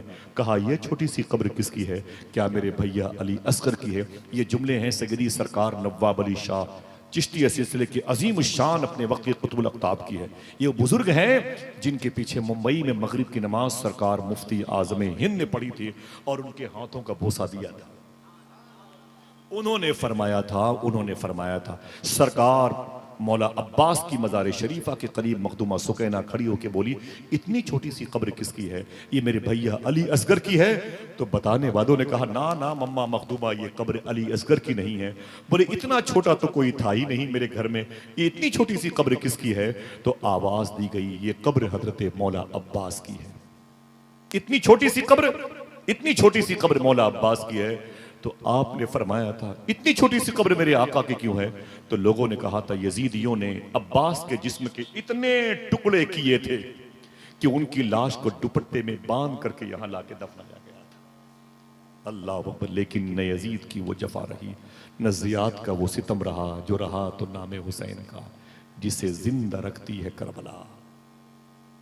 बच्चों का खेल नहीं है। हुसैन की दास्तानें सुनने के लिए आप जैसा इश्क चाहिए। सुभान अल्लाह। अल्लाह आपको सलामत रखे। कहता है हुसैन वजह वहां पर पहुंच गए। सूफी गरीबुल्लाह शाह चिश्ती, तवज्जो रखना, सूफी गरीबुल्लाह, मुझे अच्छा लगता नहीं, बहुत साउंड प्रॉब्लम हो जाती है, बहुत देर से बैठना पड़ता है भाइयों। मालूम है, बस एक मैं अदब से, मैंने 30 सालों से कोई और काम नहीं किया, मजलिसों के आदाब बजा रखे। शेख सूफी गरीबुल्लाह शाह चिश्ती इलाहाबाद और कौशाम्बी के बीच में एक बुजुर्ग है लेटे हुए। वो कहते हैं कि हुजूर की बारगाह में जनाब जिब्रील आए थे और कहा था, एक कागज अल्लाह ने भेजा है और कहना, मेरे हबीब से कहना, या हुसैन को रख लो या मेरा दीन रख लो, या हुसैन को रख लो या मेरा दीन रख लो। अल्लाह के रसूल ने फरमाया कि आओ चलते हैं, फातिमा से बात करते हैं। बेटा हुसैन तो फातिमा का है। मखदूमा फातिमा की बारगाह में आए। आका करीम फरमाया, फातिमा अल्लाह की बारगाह से हुक्म आया है, या तो हुसैन को रखो या दीन को रखो, एक को वापस कर दो। अगर हुसैन को देना चाहते तो दे दो, हुसैन को करबला में शहीद होना है। मखदूमा फातिमा रो के बोली, बेटा भले ही मेरा है, मेरे शिकम से पैदा हुआ है, लेकिन उसका मालिक अली है। अली जो रब उसके हबीब की मर्जी है, मुझे एक्सेप्ट है, लेकिन अली से पूछ लो। जब सरकार मौलाए कायनात की बारगाह में हुजूर पहुंचे, फरमाया, अली ये कागज का टुकड़ा अल्लाह ने भेजा है, अगर इस पर तुम्हारी मर्जी क्या है, हुसैन को रखें कि शहीद के करवा दें? दीन प्यारा है कि हुसैन प्यारे हैं? मौलाए कायनात की आंखों में आंसू आ गए। जो बोले, जो हुजूर आपकी मर्जी हो, लेकिन एक मरतबे हुसैन से तो पूछ लो, क्या हुसैन शहीद होने के लिए तैयार है? अल्लाह के रसूल ने इमाम हुसैन को बुलाया, कहा, हुसैन अल्लाह की बारगाह से ये खत आया है, तू क्या चाहता है? जिंदगी चाहता है कि नाना का दीन चाहता है? इमाम हुसैन ने बगैर कुछ सोचे हुए उस कागज पे दस्तखत किया और एक जुमला कहा, नाना हम जैसे हजारों हुसैन आपके दीन के नाम पे कुर्बान हो जाए तो कम। अल्लाह अकबर। इमाम हुसैन सरकार करबला में शहीद हुए। ये काफिला मालूम है, आज की रात ये 14 मुहर्रम शरीफ की रात लग गई ना, आज की रात ये कूफे में था। कूफे में, बस आखिरी बात होगी, इजाजत है? तेरा हाथ उठा के बोले, लब्बैक या हुसैन।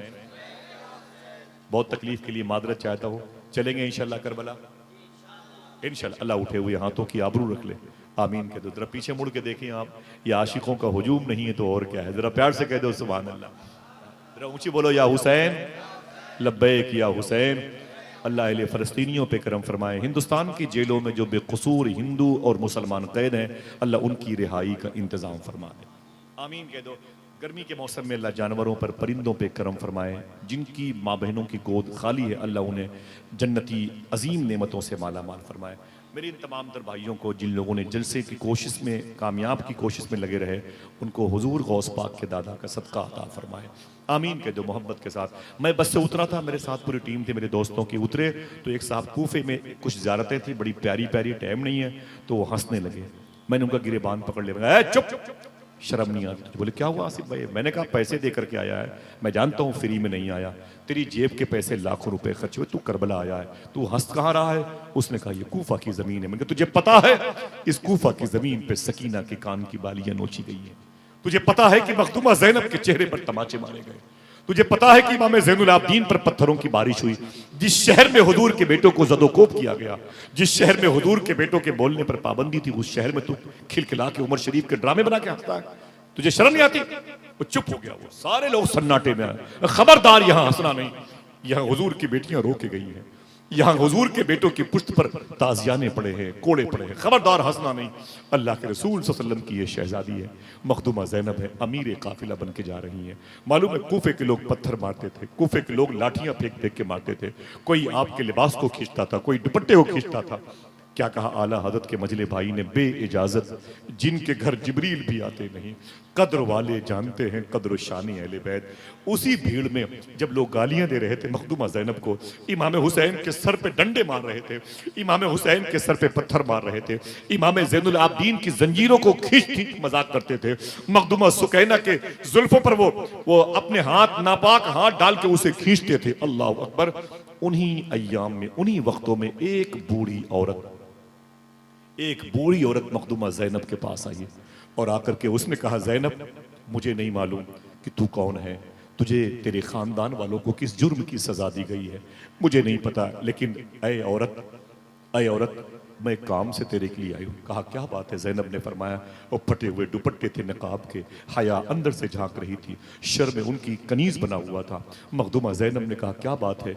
उस बूढ़ी औरत ने कहा, ऐ कैदी औरत, तेरे लिए रोटियां लेकर आई हूँ, इसे खा ले और अपने कैदियों को तकसीम कर दे।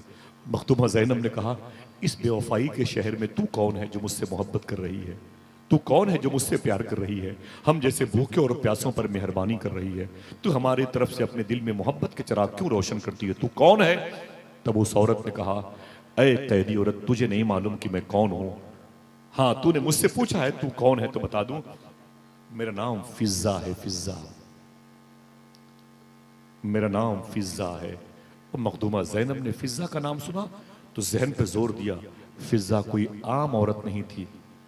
आपको तजस्सुस हुआ, आपने कहा अगर तू फिजा है तो अपनी दास्तान जिंदगी की सुना, अपना बायोडाटा बता, तू है कौन? तब उसने कहा था, उस औरत ने, बूढ़ी औरत ने कहा था, ऐ फिजा, मैंने जवानी के दिनों में कई साल मदीने मुनव्वरा में गुजारे हैं। साहिब वो दिल्ली में रहते हो, अगर अचानक आपको मेट्रो स्टेशन पे कोई मुजफ्फरपुर का, कोई बहेड़ा का, कोई दरभंगा का, कोई सीतामढ़ी का, कोई कटिहार का कोई मिल जाता है, दिल पे से बोलो, आपको खुशी नहीं होती? अगर आप चाय पी रहे हो, आप अच्छा माशाल्लाह आप मेरे कटिहार के हैं, आप मेरे पटना के हैं, आप हजारीबाग के हैं, झारखंड के हैं, बंगाल के, दिल से बोलो, खुशी होती ही नहीं होती? मखदूमा ज़ैनब से के सामने जब नाम लिया मदीने का तो कलेजा धक धक करने लगा। बोले तुमने मदीने में गुजारे हैं कितने साल तक? उसने कहा कि, उस बूढ़ी औरत ने कहा, मैंने जिंदगी की कई साल, कई रातें, कई सुबह, कई शामें मदीने में गुजारी है। तो मखदूमा ज़ैनब ने कहा, मदीने में तू क्या करती थी? तब उस बूढ़ी औरत ने कहा था कि मैंने मदीने में एक हुजूर सल्लल्लाहु अलैहि वसल्लम की बेटी थी जिसका नाम था फातिमा, मैंने उसके घर में खिदमत की। अल्लाह के रसूल की बेटी ने जैसे अपनी माँ का नाम सुना, कलेजा मुंह को आ गया, रोने लगी और बर्दाश्त किया।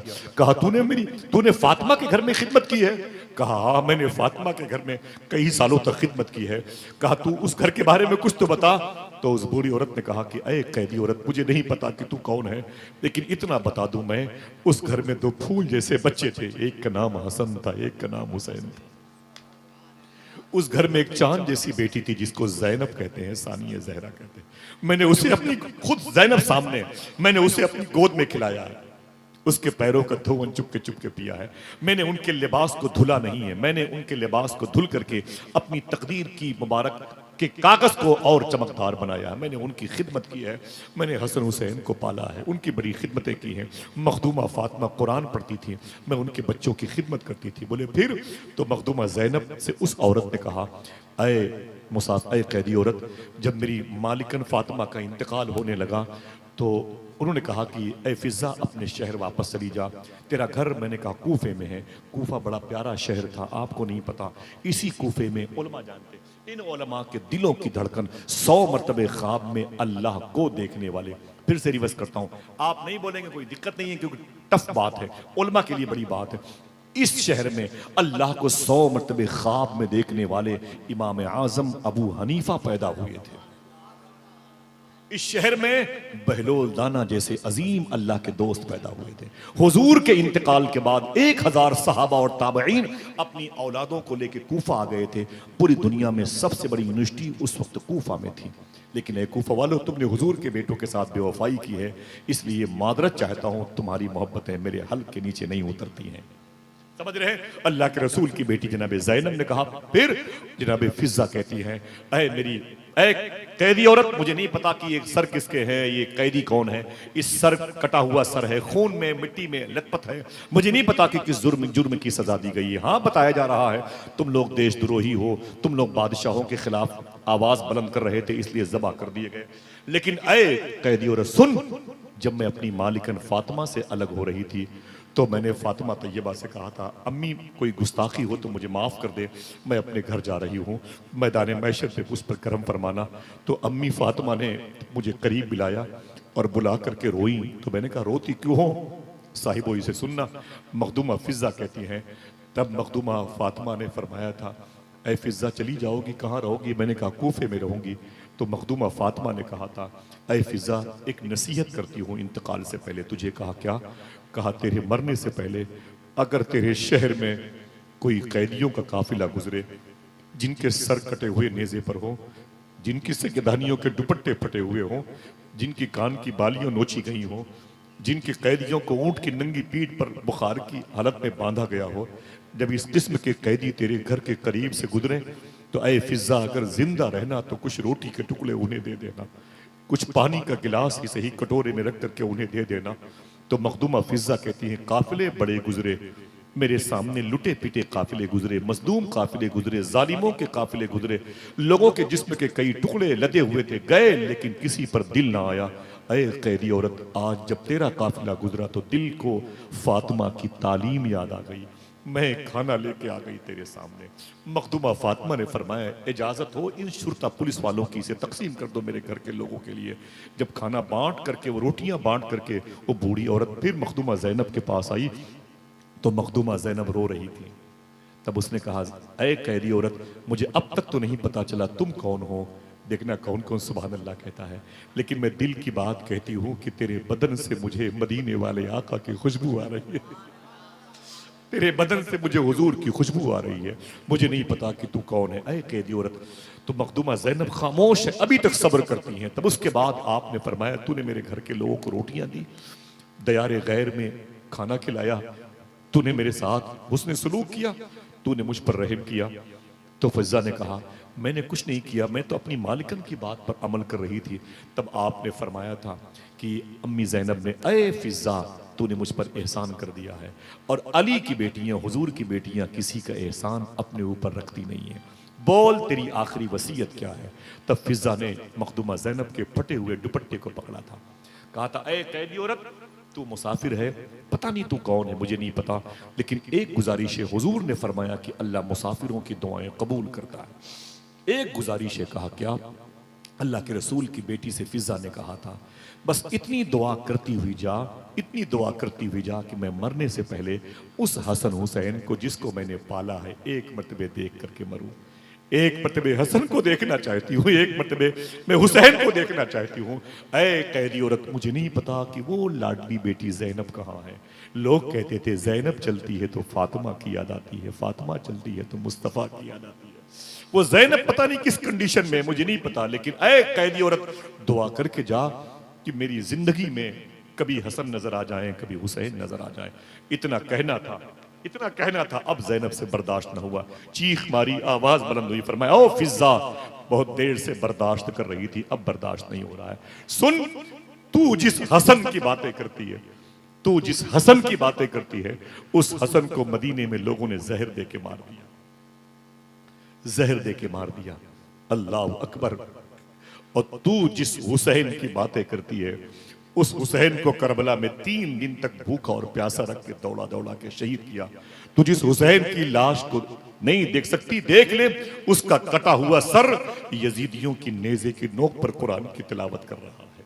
इतना सुना तो फिजा तड़प गई और फरमाया, सुन फिजा सुन, तूने जिस जैनब को अपनी गोद में पाला है, लोरियां दी हैं, जिस घर में हमें फरिश्तों की तिलावत की आवाजें सुनाई दी थी, आज वो जैनब तेरे सामने इस मजलूम मुसाफिर के तौर पर नजर आ रही है, जिसने अपने घर के तकरीबन 70 से ज्यादा लोगों को मैदान करबला में शहीद होते हुए देखा है।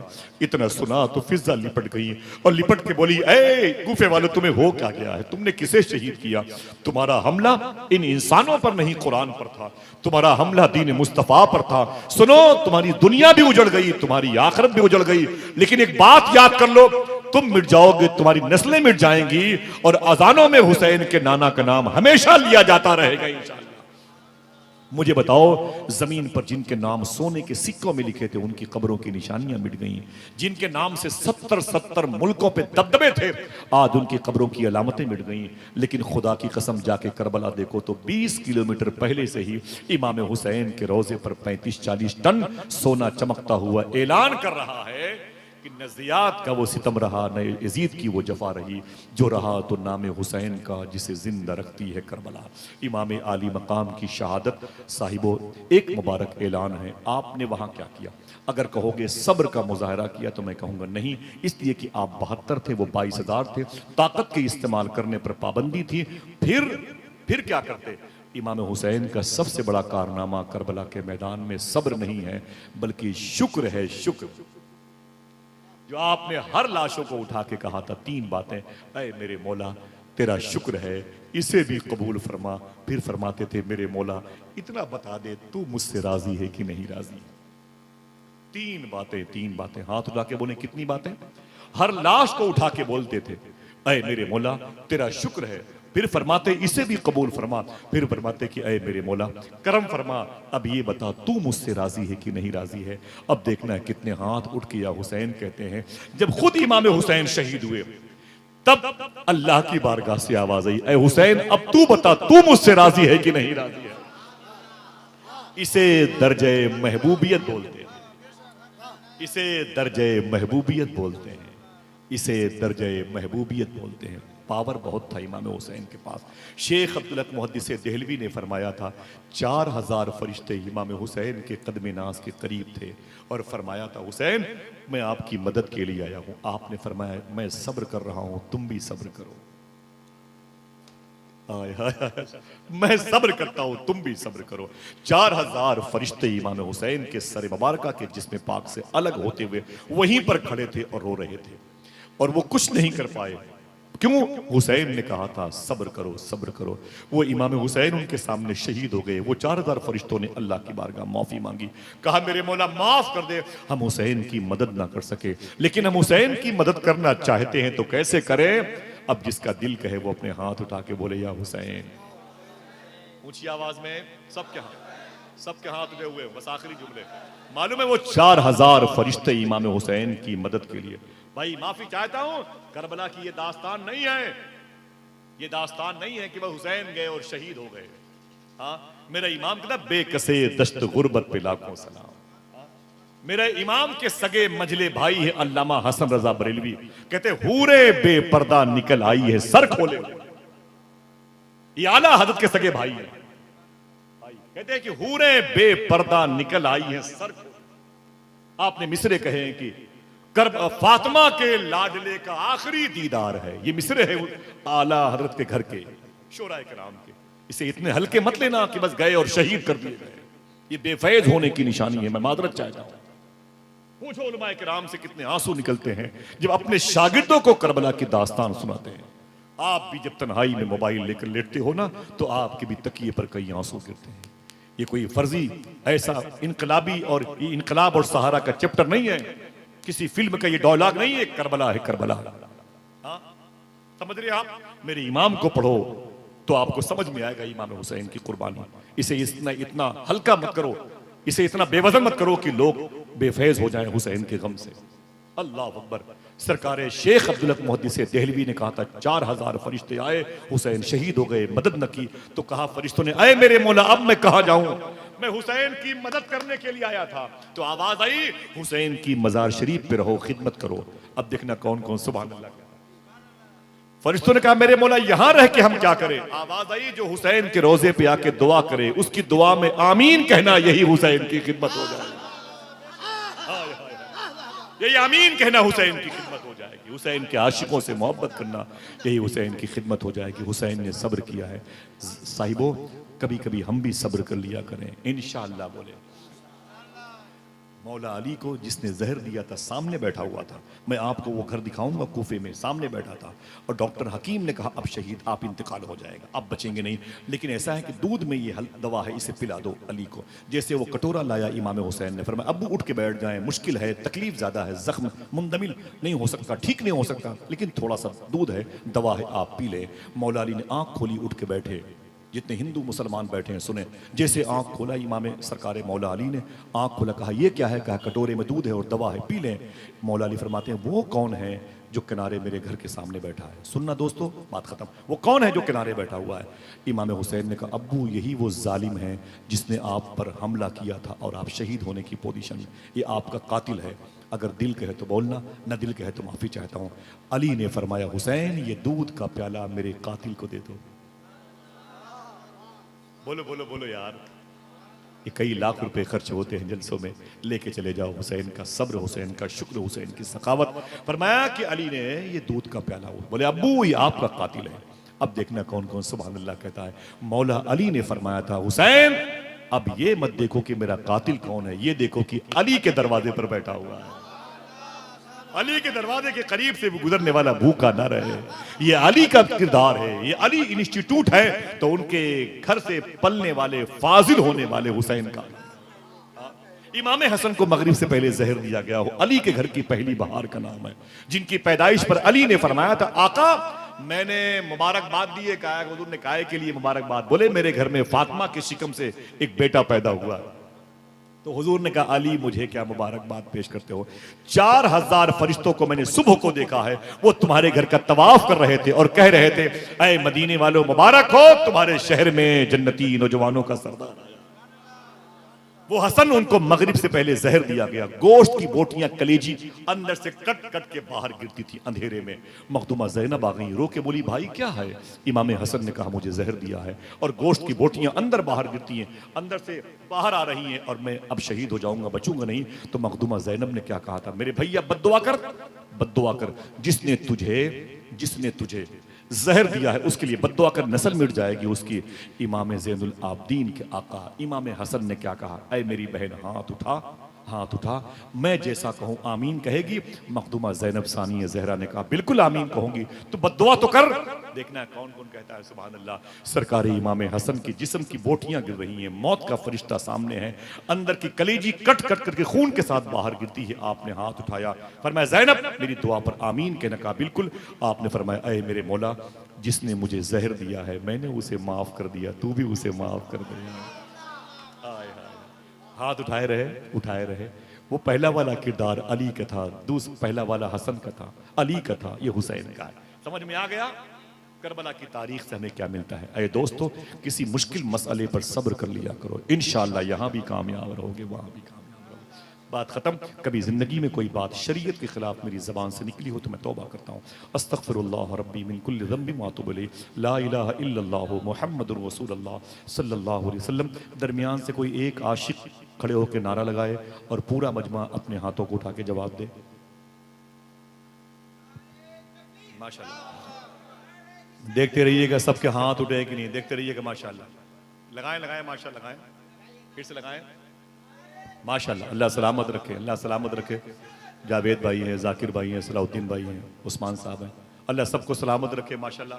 अपने घरों में हुसैन के नाम की नियाज करते रहना इंशाल्लाह। बोले नहीं पैसे 2-4 लोग मिल के करते रहना, नहीं पैसे हैं तो 10 रुपए की टॉफी ही मोहल्ले के गरीबों को बांट देना, नहीं पैसे हैं तो कम से कम किसी दुकान पर जाकर के एक चाय पीने से पहले किसी गरीब को हुसैन की सबील बना के पिला देना।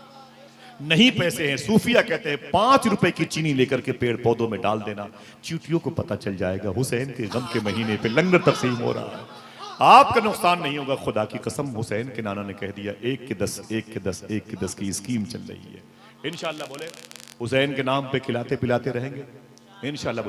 बोले बोले बोले बोले एक बात मैं बताता हूँ, ये पूरे बिहार में जो दिल्ली और मुंबई में लोग रहते हैं बड़ी मेहनत करते हैं, खुदा की कसम ये सारी बहारें उन्हीं की मेहनत की मरहून मिन्नत है। मालूम है क्या है? आज मैं डंके की चोट पर कहता हूं कि पूरे मुल्क में सबसे ज्यादा मेहनत आज जो बिहार और झारखंड के लोग दिल्ली और मुंबई में जाके करते हैं, उसकी वजह से बरकत तो है ही है। लेकिन खुदा की कसम, मैंने मुंबई में इनके बड़े बड़े जलसे देखे हैं, मध्य प्रदेश में देखे हैं, दिल्ली अभी क्या है कि परमिशन के मसलों को लेकर के, साउंड के परमिशन को लेकर के मसला हो गया है। वरना दिल्ली को तो इस सूबे के लोगों ने जलसों का शहर बना दिया था। इस सूबे की खूबी यह है कि यहाँ के लोग जहां भी रहते हैं, हुसैन का महीना आए तो लंगर किया करते हैं, गौस पाक का महीना आए तो 11वीं किया करते हैं, छठी शरीफ ख्वाजा की आए तो ख्वाजा को याद करते हैं, और जब इमाम जाफर सादिक का महीना आए तो इमाम जाफर सादिक को याद करते हैं। 13 रबीउल अव्वल शरीफ आए, देखना कौन सुभान अल्लाह कहता है, तो सरकार साबिर पाक को याद करते हैं। जब 25 सफर आए तो फिर आला हजरत को याद करते हैं, 14 मुहर्रम आए तो फिर मुफ्ती आजम आलम को याद करते हैं। साहिबो, बरकत होती रहेगी इंशाअल्लाह। बोलो, दुआ करो जहां रहें लंगर की वजह से पहचाने जाते रहें इंशाअल्लाह। इंशाअल्लाह बोले इंशाअल्लाह। हुजूर गौसे आजम से किसी ने पूछा था घरों में गरीबी कैसे आती है, हाथ उठाएं, मैं सलाम करता हूं। बोले भाई, बोले घरों में गरीबी कैसे आती है, गौस पाक से किसी ने पूछा था। गरीबी, हाथ उठाएं, उड़ाए रखें, बहुत जल्दी नीचे हाथ उड़ाए रखें मैं बेटा। किसी ने गौस पाक से पूछा था घरों में गरीबी कैसे आती है। सुनना साहिबो, तो हुजूर गौसे आजम ने फरमाया अकेले खाना खाने से गरीबी आती है। आय हाय, हाथ उठा के बोलो इंशाल्लाह खिला के खाएंगे। बोलो भाई बोलो, खिला के खाएंगे इंशाल्लाह। सूफिया फरमाते कुछ नहीं तो अपने घर की छतों पे परिंदों के लिए पानी रख दिया इंशाल्लाह। बोले इंशाल्लाह। सूफी सुल्तान मियां फरमाते हैं जिसके घर के दरवाजे इतने मोटे हो जाएं कि फकीरों की सदाएं अंदर न जाने पाएं, उनके घर के बच्चे हमेशा बीमार रहते हैं। सूफी साहब फरमाते हैं जिनके दरवाजों पर कुत्ते भूखे सोते हैं, सूफी साहब फरमाते हैं कि उनकी तीसरी चौथी नस्लें भूखी रहेंगी। लिहाजा खिला के खाएंगे इंशाल्लाह। इंशाल्लाह बोले इंशाल्लाह। हाँ, किसी रिक्शे वाले को, किसी चाय पीने, किसी जूते में पालिश करने वाले को, टेम्पो में तांगे पर बैठने वाले शख्स को देखो तो उसे खिलाना पिलाना। माँ बीमार हो तो 200 रुपए का पाउच पानी का लेके शहर के चौराहे पर। न ये देखना कि हिंदू है कि मुसलमान है, न ये देखना कि अमीर है गरीब है, न ये देखना काला है कि गोरा है, बस ये देखना कि सरकार मखदूम सिमना ने एक शराबी को करीब बिठा दिया। उसने कहा मैं शराबी हूँ, आपने मुझे करीब बिठा दिया। तो मखदूम सिमना फरमाते सुन, जिस खुदा ने तुझे पैदा किया उसी खुदा ने मुझे पैदा किया।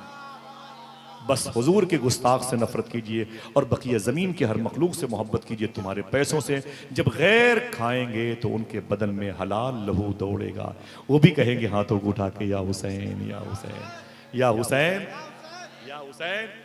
माफी चाहता हूँ, इतना अच्छा आप सुनते हैं मैंने सोचा भी नहीं था, और वाकई मैंने सोचा नहीं था। सुबह को मैं लखनऊ पहुंचा, रात भर जगा हुआ था, बारिश हो रही थी मजलिस में, तो मुझे हल्का सा फीवर आ गया। और कल ही मेरा टिकट ईरान का था, लेकिन अल्लाह का शुक्र है कि हालात वहाँ के ख़राब हुए। बहुत मैं सफ़र करता हूँ ईरान का, तो इंशाल्लाह 18 जुलाई को बगदाद शरीफ जाना है हुज़ूर गौस पाक की बारगाह में। 19 जुलाई को इंशाल्लाह मौला अली की बारगाह में, और फिर एक दिन के बाद करबला में मेरी रात गुजरेगी। इजाज़त है, सलाम पेश कर दूंगा इंशाल्लाह। ज़रा हाथ उठा के बोले इंशाअल्लाह। अल्लाह मेरे भाइयों पे करम फरमाए, आपकी बहन बेटियों पे करम फरमाए, जिस शेख की बारगाह यहाँ करीब में उन पर करम फरमाए, उलमाए किराम की छोटी तनख्वाहों में बरकतें दे। जो मेरे भाई यहाँ पर बैठे हैं पूरी दुनिया में, पूरे मुल्क में जाते हैं, अल्लाह हम सबको सच बोलने और हलाल खाने की तौफीक अता फरमाए। आमीन कह दो, आमीन कह दो, हाथों को उठा के आमीन कह दो। अल्लाह हम सबको दो काम करते रहें, सच बोलते रहें, हलाल खाते रहें। ज़्यादा वक्त के लिए मादरत, इजाज़त दें, फिर किसी मौके पर मुलाकात होगी। अस्सलामु अलैकुम व रहमतुल्लाहि व बरकातहू।